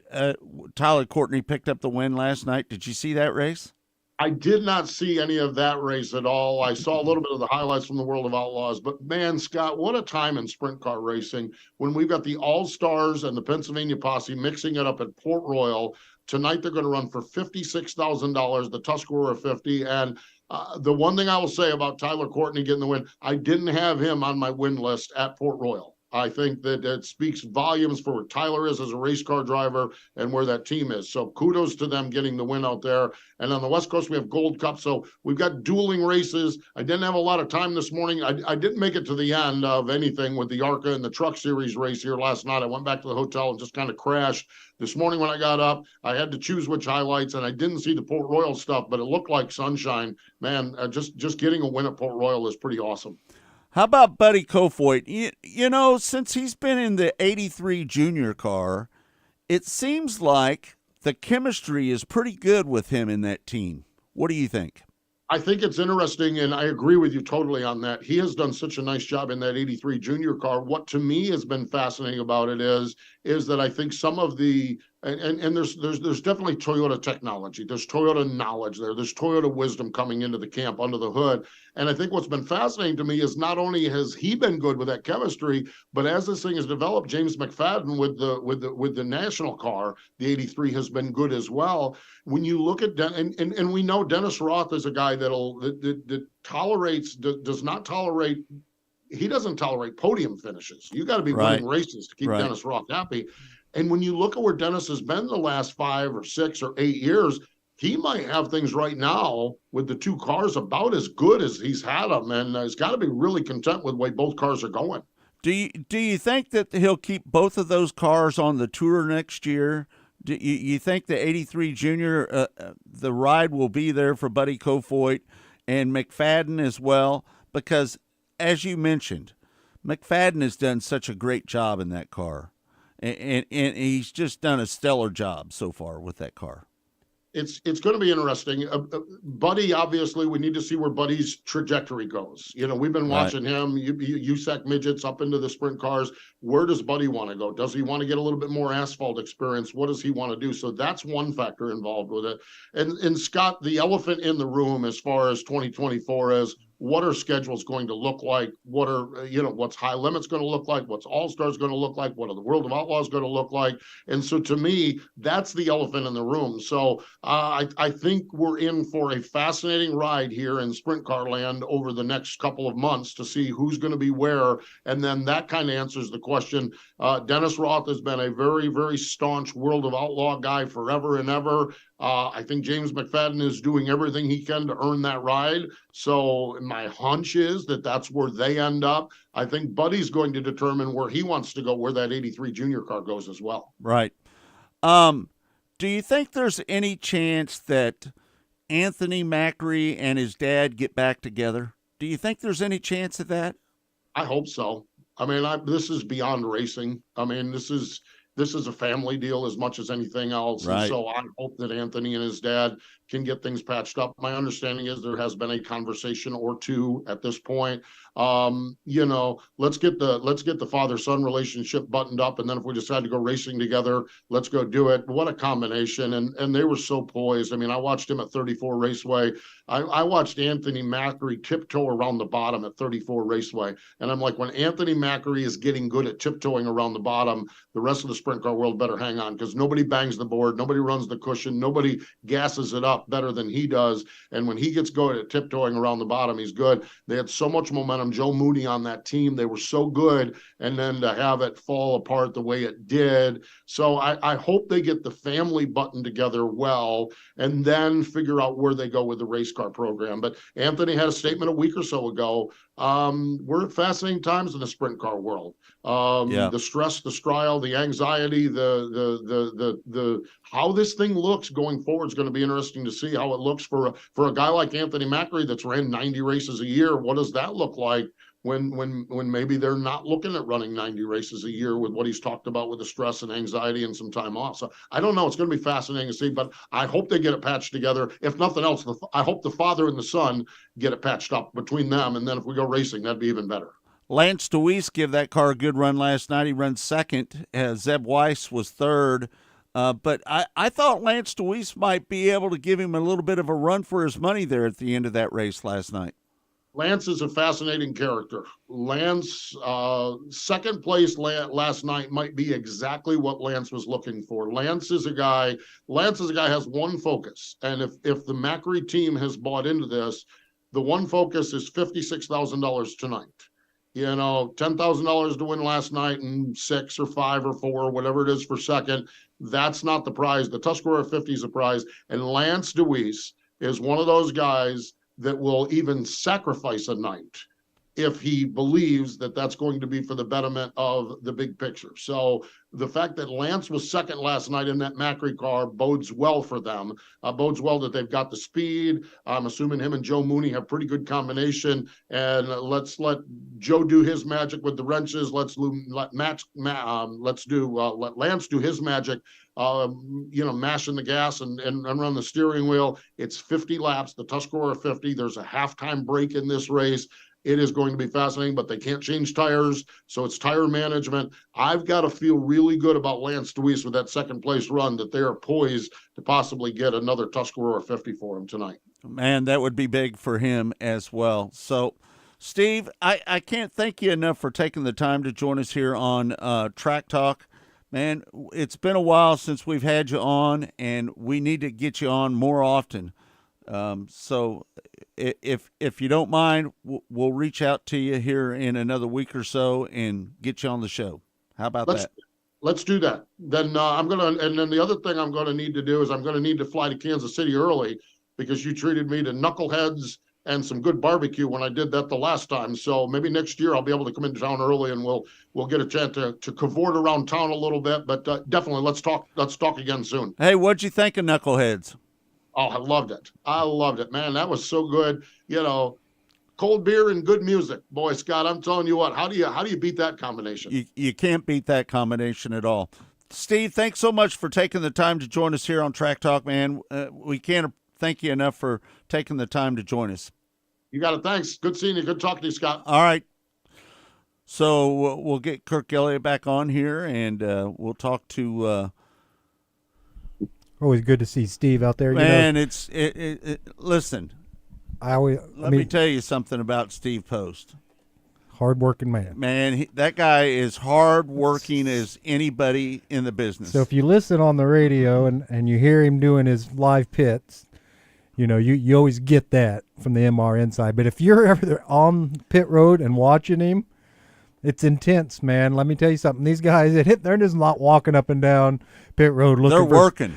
They are working hard. Steve, you almost have to get in his line of vision to say hey to him when he's in that mode, because it's like you said, it's all business. And let me say, they're busting from one pit stall to another, and that we're not talking a short distance, guys. They're bouncing from that whole pit. Let me tell you something. Kirk Elliott and I had a chance to do an MRN race with the ARCA series back in the day. You remember that, Kirk? Yeah, I remember that very well. They didn't ask us back either. They never asked us back, did they? I wonder why that is, Scott. Well, that's probably because I said Dale Jarrett instead of Jason Jarrett. And maybe it was because I took my headgear off, and remember that, Kirk? They were telling me to run to the trailer. Remember that? I took my headgear off. Do you remember that? Before the race, when we're all fitted with our equipment and testing it all out, they never told me to keep the gear on. They want you to keep your headset on, so in case there's a problem, they can get in touch with you. Well, you checked all your equipment out, everything was fine, and then you took your headset off, and then they couldn't get a hold of you, and they got nervous. Hey, and I think, didn't Kirk, if I'm not mistaken, didn't you say that one of the guys leading the race wasn't leading the race? You remember that, Kirk? I think so. Yeah, I do remember that. That's been, 15 years ago? How long ago was that? That was a long time ago. So in the early days of Kansas Speedway, I'm on top of the billboard down in turns 3 and 4, and you're down in the infield, walking the pit area. And I had the back end of the ARCA series. Yeah. So I didn't have a glamorous job, to be honest with you. It was fun, though. I had a good time. Yeah. I won an only time. No, I did it one other time. I worked with a crew out at Heartland Park, Topeka, it was called at that time, when they had the ARCA race there. I worked on a crew that you weren't a part of. So those are the only 2 times that I've called the races on radio, except for the time you and I worked together for Sports Radio 810 in 2001. We did several races on Sports Radio 810 WHB. I think we did a total of 9 or 10 races that year, didn't we, Kurt? That was fun. Yeah. And we did several of them out at I-70 Speedway. Do you remember that? We did at the State Fairgrounds Speedway in Sedalia. We did Heartland Motorsports Park, a couple of other places too. So a couple of years can you believe they allowed us to do that on Sports Radio 810, a 50,000 watt blowtorch? Hey, they did. Kirk, do you remember that night that we were up at Heartland Park, Topeka? Yeah. They didn't power down the wattage, and we were screaming with 50,000 watts all over America. All over the world almost. Right. Do you remember that? Yeah, they could hear us in Mexico, right? Even though they might not understand English down there. But that was cool. That was a tough place to broadcast from at Topeka, though. We were in a building just outside of turn number 4. We didn't really have a great view of the races where we were trying to broadcast. Hey, from. Kirk, it was better than our view than that we had up there at Sedalia.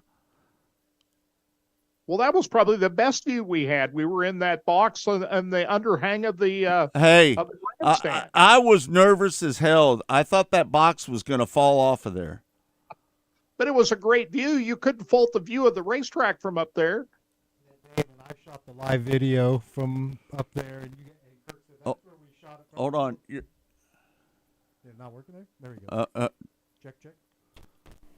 Mike, there you go. There you go. I remember when I shot live video out there for ASCS race out there that one time, and Kirk said, that's the box we did. And I said, you wouldn't have got me into that box for nothing. No way. That thing. Hey, and when we went up in that box, there was nothing but bird nests and all kinds of crap. It looked like you needed a tetanus shot before you even went in there, man. Right. Yeah, those were the days, man. We did a lot back in those days on Sports Radio 810 WHB, didn't we, Kirk? Yeah, I mean, it was I liked it. It was that was the fun days. They didn't have a lot of programming on back in those days.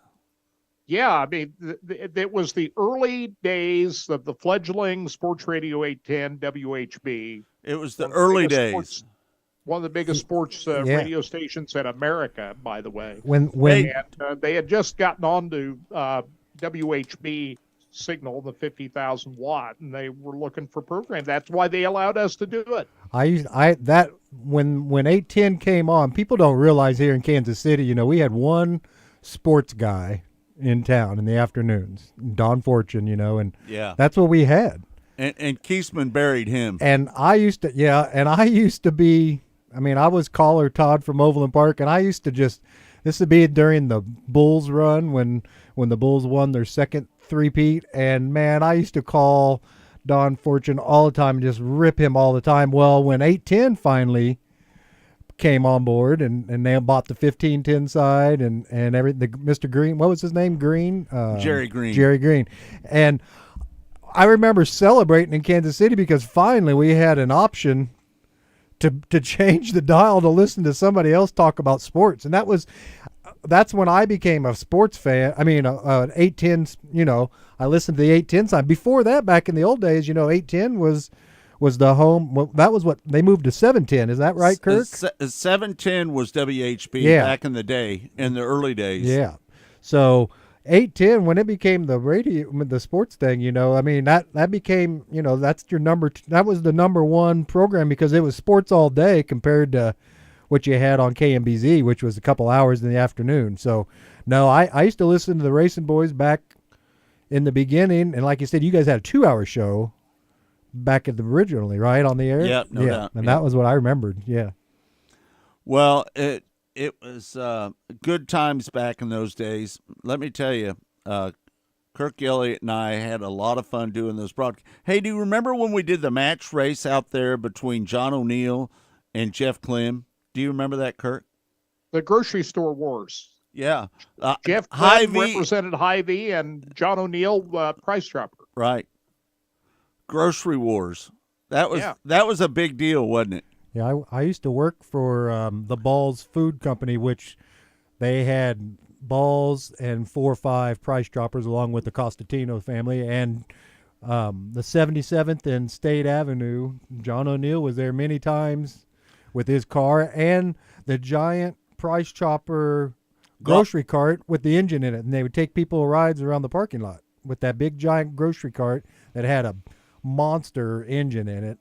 And you put people big blower motor big on blower motor, and they Yeah. drive you around the parking lot with kids. You just throw a bunch of kids in, drive around, which doesn't sound safe now. But looking back, that was a big damn deal in Kansas City when you had the grocery wars, and those people made a big deal about local racing, and it was a big deal back then.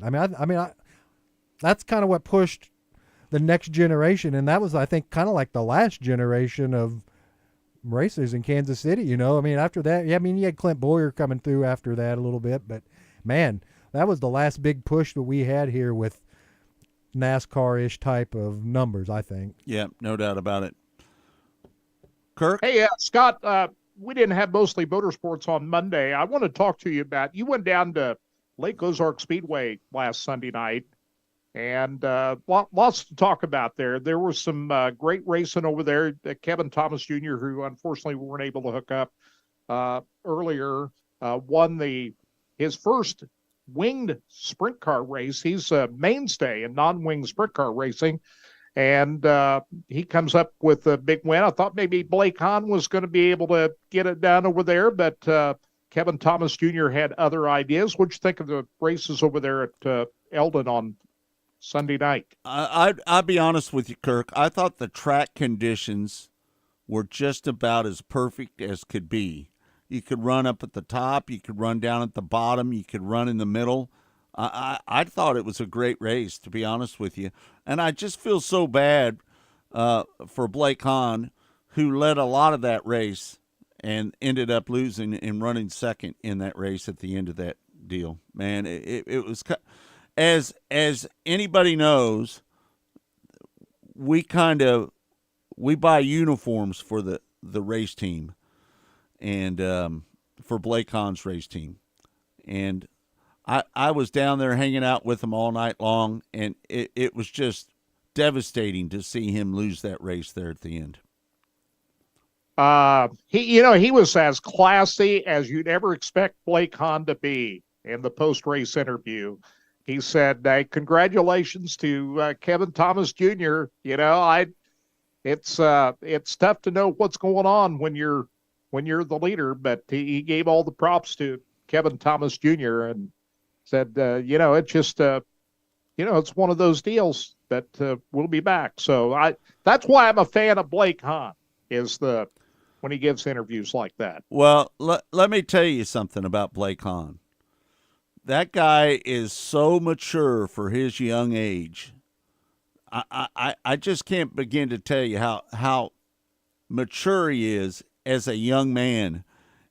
A guy that's in his 20s, he's so mature for such a young guy.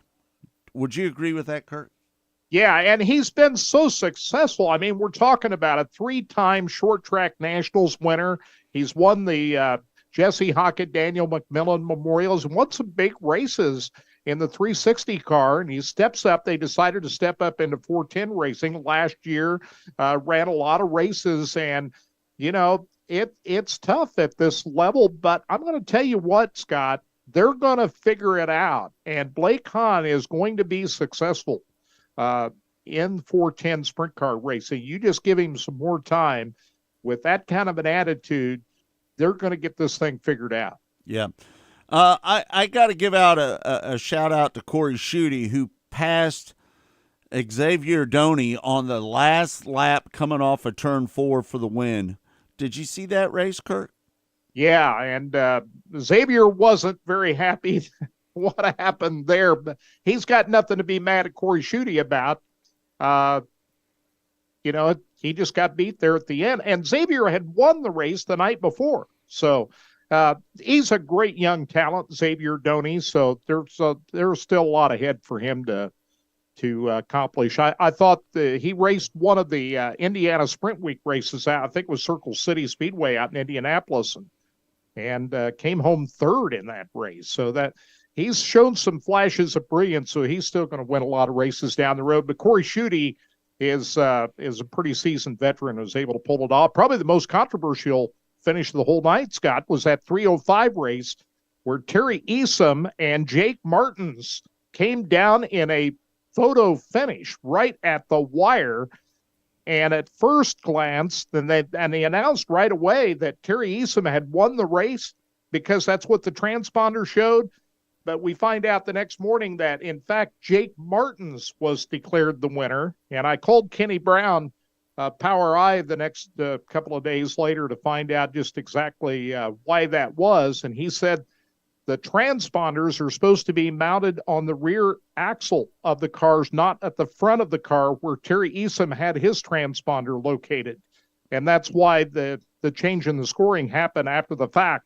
And they handed the win to Jake Martins, who ended up sweeping the weekend. Yeah. I want to step back to that non-wing race that they had down there. I thought Jack Wagner, who started 8th, he was ripping the top, man, and I thought for sure that he was going to get up there and pass Corey Schutte and Xavier Doney. I just felt like that he had such a good run that I felt like he was going to get up there and win. And, Jack Wagner is a hell of a race car driver, isn't he, Kurt? Oh, yeah. I mean, he won at Lakeside Speedway one night. Remember that race? Yep. Yeah, he's a very good talent and driving the Hockett car. So, he's an exciting driver to watch, no doubt. Yep. Man, I am pumped up about the Jesse Hockett Daniel McMillan Memorial. How about you, Kurt? Yeah, I'm always excited about that. I'm not going to be able to go to the Saturday night show. I've got a commitment in my hometown of Mount Ayr on Saturday night, but I'll be certainly watching all the live video. And I like the format change that they've made down there with so many race cars in both the wing and non-wing cars, kind of splitting that up a little bit. I think that's going to not only be better for everybody involved, but I think it's going to save the racetrack a little bit, make for better racing. Right now, the ASCS wing sprint cars have 94 cars that are going to check in. How about that? That is incredible. It just keeps growing every year, doesn't it? Is there a better memorial race in all of motorsports than the Jesse Hockett Daniel McMillan Memorial? And I think that speaks more to the legacy of Jesse Hockett and how people feel about him and still do to this day, 13 years after we lost him. Yeah, no doubt about it. Well, I'm a little excited about it. Hey, listen, Kirk. We've got such a relationship with Preston and Beverly up at Liberty RV. They do such a good job for us, and we just purchased an RV from Liberty RV, didn't we, Kirk? Yeah, we got they're doing some work on it right now just to kind of get it all fixed up for us, but you're going to have it ready to go for this coming weekend down in Wheatland, right? I am. I can't wait to get down there and check it out. And what I like about our trailer is that it's got 2 bunk beds in it. How about that, Kirk? You're going to have your own bed. You're not going to be able to have to tear down the table and set your stuff back up. You'll be able to just leave your stuff up on the table at night. How about that? Yeah, it just, the first thing I thought of when I looked at it, I said, if we were still doing live video out there, we could sleep the whole crew in that thing. Oh, no doubt about it. You could definitely do that for sure. And again, I can't thank Preston and Beverly enough for giving us such a great deal on that RV. It's a 2021, and I'm looking forward to using it down there at Lucas Oil Speedway here in a couple weeks. In a week, I guess it is, isn't it? Yeah, just a few days. The ASCS National Tour first will be going to the Clay County Fair in Spencer on Tuesday night, so they got a little bit of miles to travel before they get back to Wheatland. Yeah, we're going to try to get a hold of Danny Lorton down there at Lucas Oil Speedway here in just a moment and see if we can get him on the air with us and talk about the Jesse Hockett Daniel McMillan Memorial. So we're going to try to get him on the phone here with us, Kirk, here in just a few minutes. I like the events that they had down there last weekend. Late model action at Lucas Oil Speedway last weekend, the Ron Jenkins Memorial. On Saturday night, it was Chad Simpson coming through with the win. And so he's fighting for a championship right now. The series went to Moberly Motorsports Park on Sunday night. Reed Millard's track up there had a huge crowd up there. Bobby Pierce showed up, started on the front row, and just destroyed it. Maybe the top late model driver in the country right now, along with Ricky Thornton Jr., shows up at Moberly and starts on the front row. How do you think that's going to turn out? So Bobby Pierce come through with the winner. But the last weekend at Wheatland, I thought the racing was great with the late models in town. Right. Kirk, this weekend we're going to be doing a pre-race show on 1510 KCTE, right?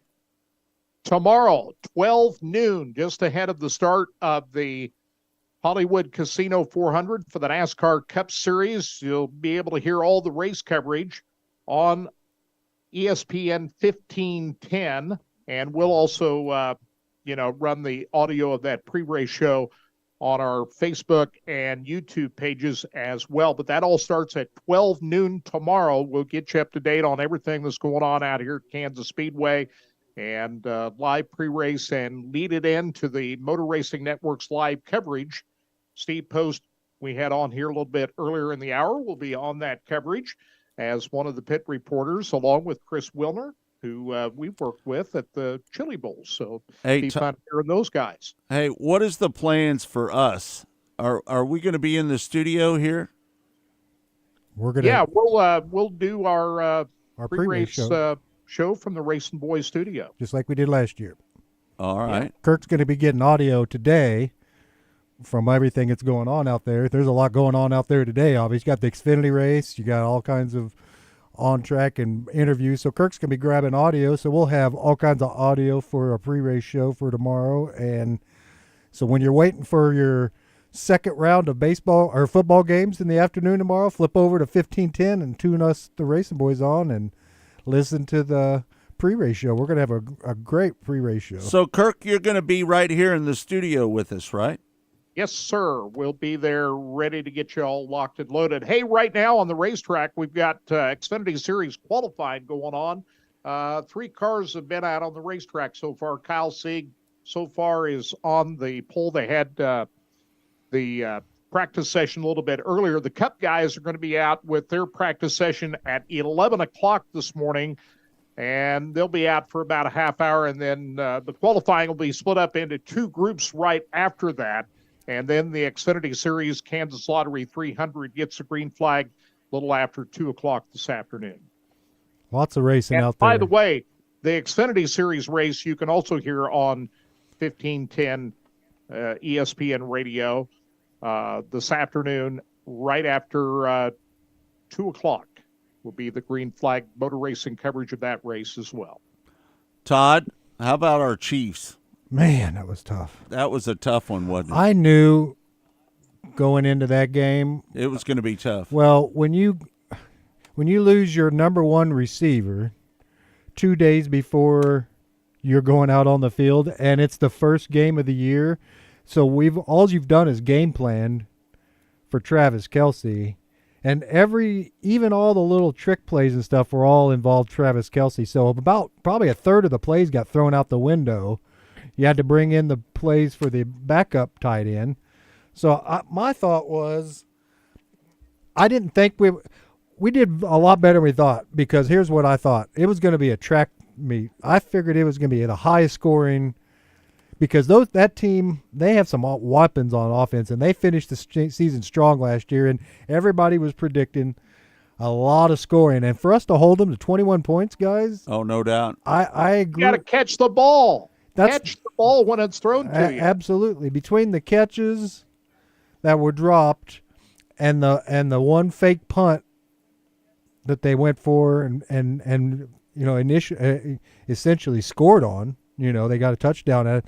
That was the game right there. I'm not as freaking out as how some of the people are, and definitely not worried about. I mean, if we were going to take a loss, I'd much rather had Kelce sitting on the bench for Detroit.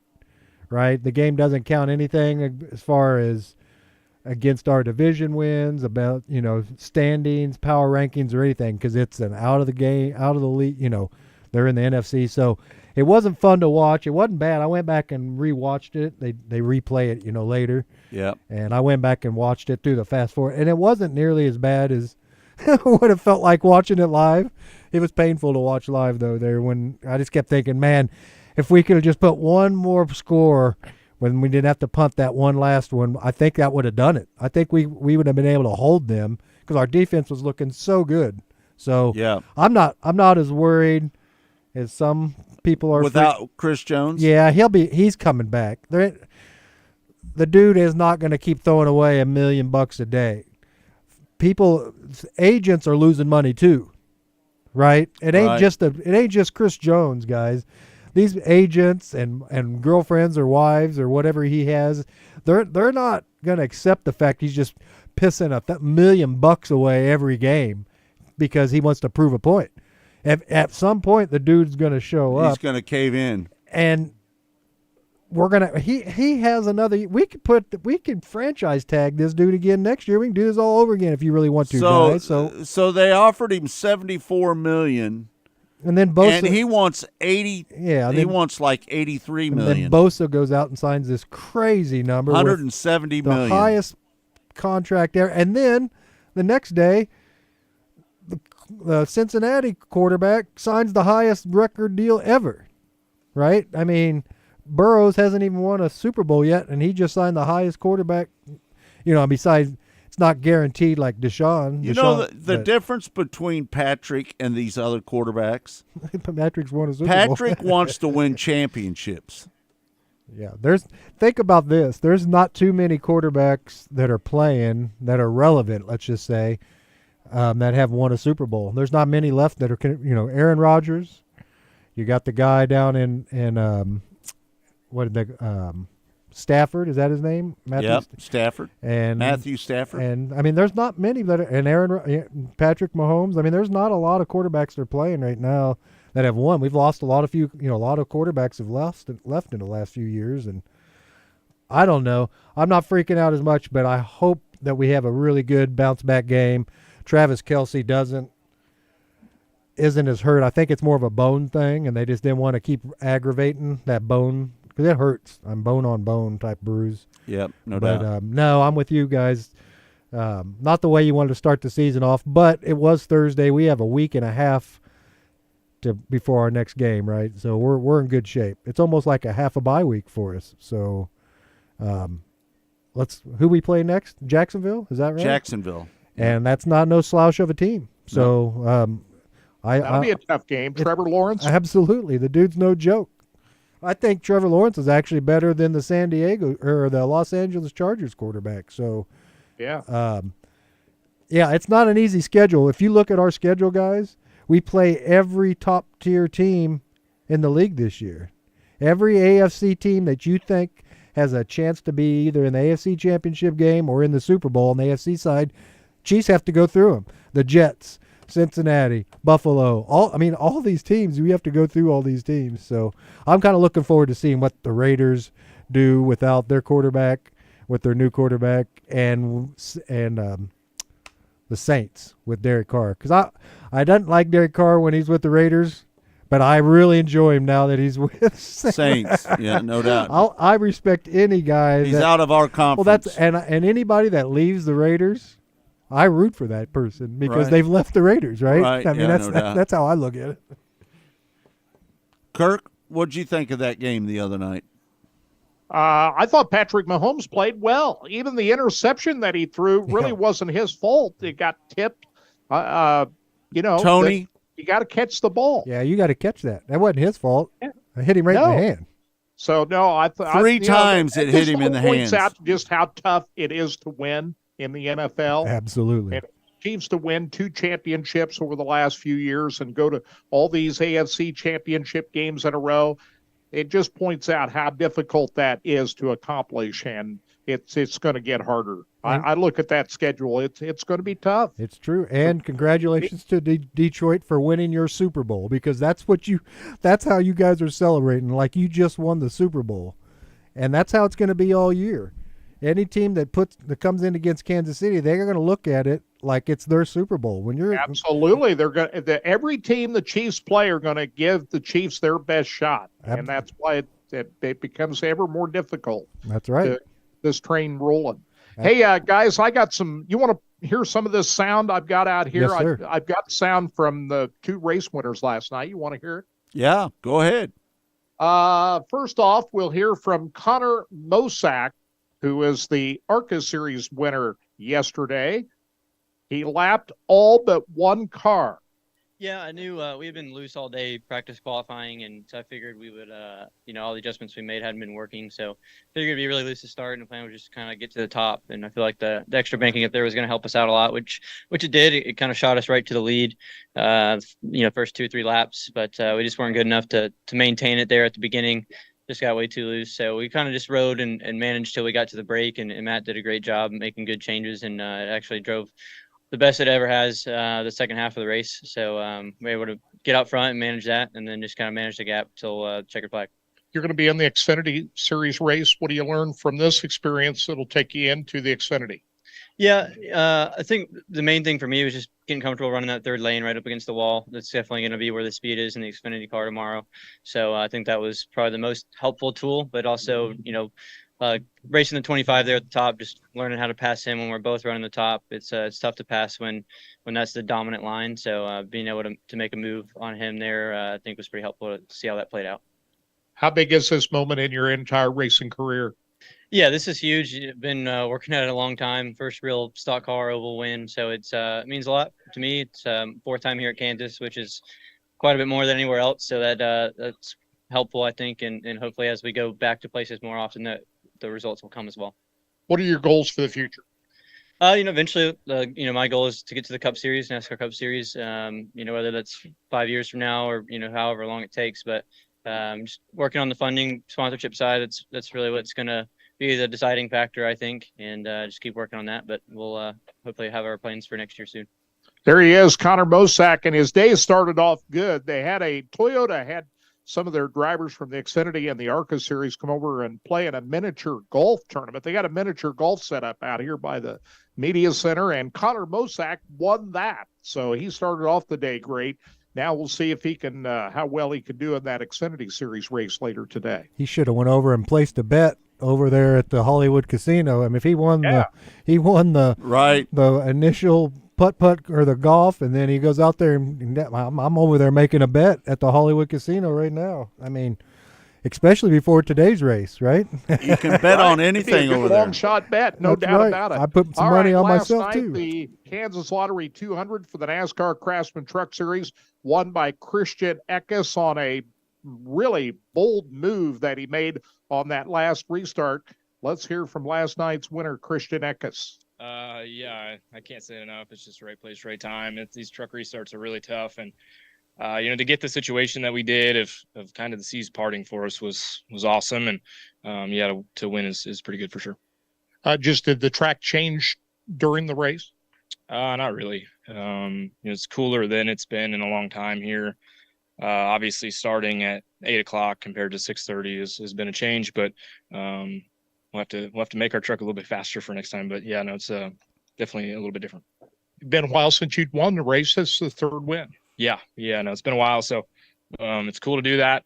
It's funny, we actually changed the signature on the truck to fit more wind stickers, so we got room now, and yeah, we'll go get some more. How does this change your whole approach now you got this win heading into this after this cutoff? I mean, it doesn't really change anything. We got to go execute every week and run top 3 to be able to advance. So we did that tonight, and we just got to do it again. That's Christian Eckes, and I thought it was interesting. He was asked during the press conference about that move that he made and just kind of threw an elbow there to Zane Smith that I'm sure he didn't appreciate to win, and he learned that watching some video. Let's hear his response to that. Yeah, I mean, they never really go how you're supposed to do it.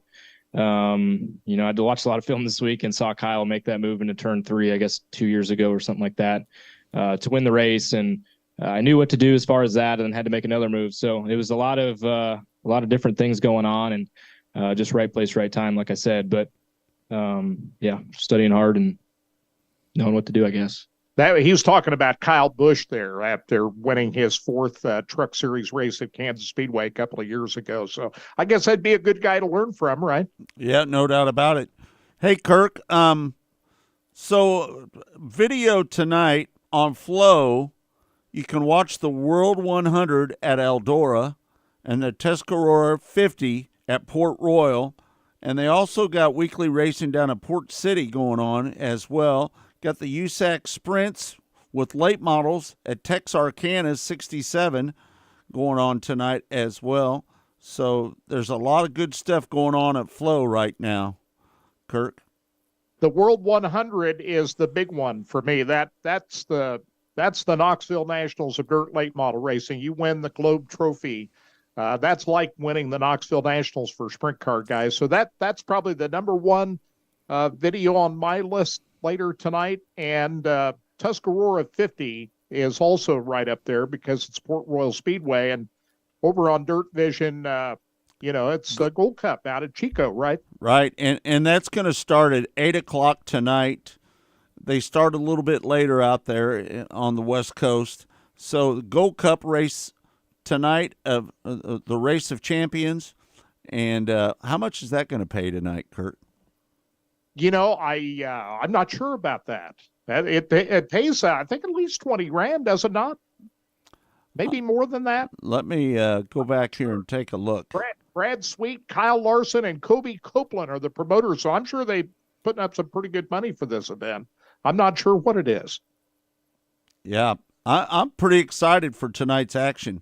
Yeah, it's, you took 3 big events, and the other event that is always big is the IMCA Super Nationals that winds up tonight. They start them 3 abreast at the Boone Speedway tonight. IMCA.TV is carrying all that coverage up at Boone. I watched a little bit of that. Flo had Wednesday night's races from the Boone Super Nationals, and that was kind of cool to watch. I wasn't able to watch any of the rest of the coverage this week, but Wednesday night's racing was fantastic. Didn't get over till about 2 o'clock in the morning because they start about 2 in the afternoon and get over at 2 in the morning. Those are long days at Boone, but they've got that racetrack in really great shape up there at Boone this week.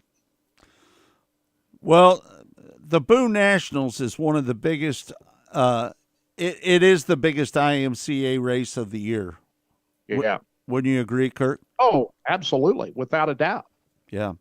Oh, and the coolest thing about that is they start them 3 abreast. And I remember going to Boone Speedway back in the old days. Of course, I'm from up there. And they had an event called the Grand Nationals that they ran on a Monday and Tuesday night in the middle of July. And that's where that 3 abreast thing got started at Boone, was back then. They started them 3 abreast there. So that's kind of a long-standing tradition at that racetrack that they've carried through every time they've had the Super Nationals up there.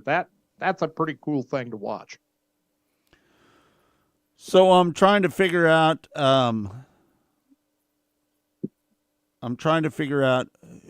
what the point lead is in the All-Star Circuit of Champions right now. So let me. Tyler Courtney would be. He's the defending two-time champion, but he had to sit out of that car for about a month. Anthony Macri stepped in, so I think Zeb Wise is the guy to beat in the All-Star Series this year. So let me get this number here. So Zeb Wise is 164 points to the lead of Chris Windom right now. I think it's going to be Zeb Wise that'll win that championship this year. Yeah, me too. Be pretty hard to knock him out of, and they don't have all that many races left to go. So they're getting right down towards the end of the season here. So this is Zeb Wise's championship. I think so too, Kurt. Yeah. Hey, I got one other soundbite we can run before the end of the show. John Hunter Nemechek is the points leader right now in the Xfinity Series. And there was some big news this week. And if you heard, Scott, that he's got a Cup Series ride next year, you remember they knocked Noah Gragson out of that 42 car, right? Yeah. For liking a meme on a tweet that cost him that ride. Well, I know what was going on.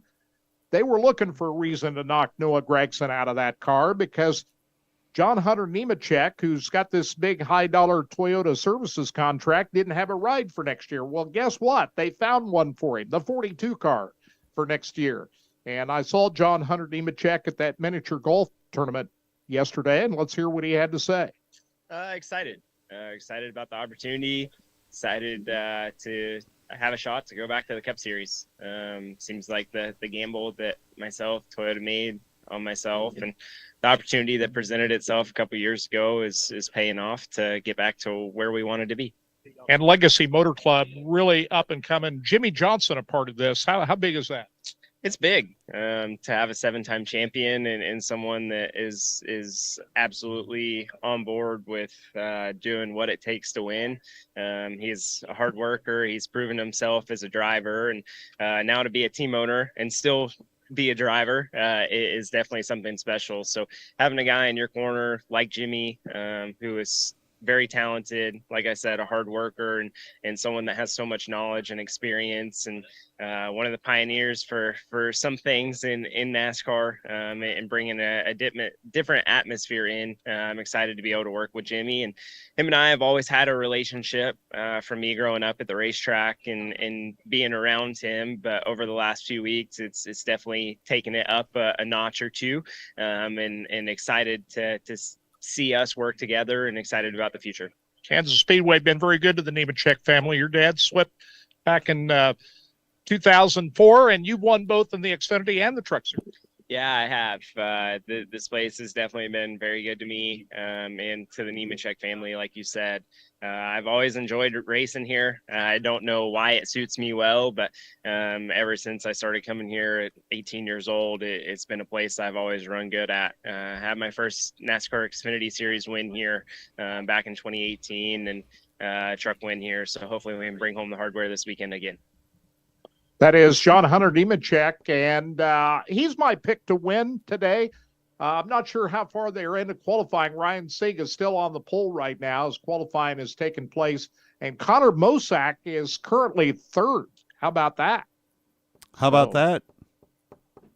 So we'll keep our eye on qualifying here over the next few minutes, but I'm going to pick John Hunter Nemechek, who won here in 2018, to win again today. How about that?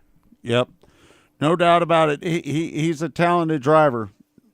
I was there, just like his dad. Yeah, I was there. My last year that I had season tickets was the year his dad pulled off the sweep. Remember that, Kirk? I do recall that. So that was a big weekend. They've got a lot of great history here at this racetrack. I imagine. Remember that time, Scott, when John Hunter and Joe and we all met over here at the, what was that restaurant we met at over here at the Legends? Over at Village West. Yeah, that was a great lunch that we had with those guys. Yep, no doubt about it. All right, Kirk. So let's wrap it up here today. It's 10 o'clock, and do you got anything you want to add before you get out of here? I just want to say after they get done with Xfinity Series qualifying, and now I see Brett Moffitt has just taken the pole position now. The Cup cars will be out at 11 o'clock this morning, qualifying right after that. And then green flag for the Xfinity Series Hollywood, or the Kansas Lottery 300 just after 2 o'clock this afternoon. You can hear it live on ESPN Kansas City. Pre-race show tomorrow at 12 noon on ESPN Kansas City. And all the coverage of the Hollywood Casino 400 from the Motor Racing Network after that. So we got you all covered this weekend. And don't forget about our pre-race show tomorrow at noon, right, Kirk? That's it.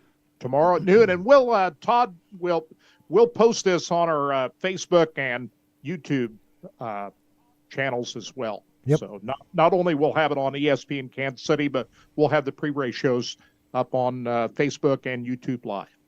That's right. It'll be up there ready to go for you guys, boy. And then also Monday, Mostly Motorsports returns after the holiday break. And so we'll be back with a brand new episode Monday morning. We'll have a lot to talk about on Monday. Absolutely. I mean, Kirk's going to be – we're at the Speedway, but, boy, there's going to be a lot of sprint car racing after this weekend. So we're going to have a lot of stuff to talk about Monday and probably have us a few guests on as well, along with our regulars. Yep, no doubt about it. All right. Yeah, when we took the day off last Monday, we took the holiday. I just sat there and watched drag racing all day. The U.S. Nationals happened. That was exciting to watch. Antron Brown win after he had to qualify on the last session just to get in the show. 15th, and he ends up winning the race. And Ron Capps doubles up, repeats as the funny car winner. Matt Smith in Pro Stock Motorcycle coming through with the victory. And it was Matt Hartford winning the Pro Stock. So I just sat and watched drag racing all day. But this Monday, we're back in the saddle again, right, Scott? 12 noon. We'll have it live. Yep, no doubt about it. All right, for Todd Surprise, for my partner Kirk Elliott, who's at Kansas Speedway, I'm Scott Trailers. Thank you for joining us right here on Track Talk. And especially the people that were over on Sports Radio 810 WHB. We can't thank them enough for being loyal listeners for all these years. 23 years Kirk and I have been together on the air together for all these years, man. It's been such a great run for both of us, and we can't thank you enough for tuning in on Sports Radio 810 WHB as well. For Todd Surprise, for Kirk Elliott, I'm Scott Trailers saying thanks for joining us. We'll see you next week right here on Track Talk.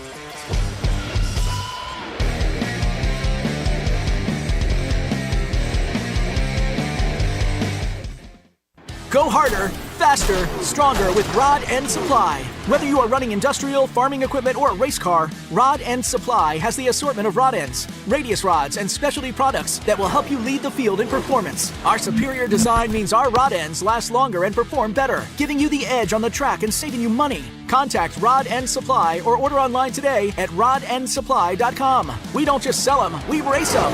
rodendsupply.com. Serving the racing community for over 30 years.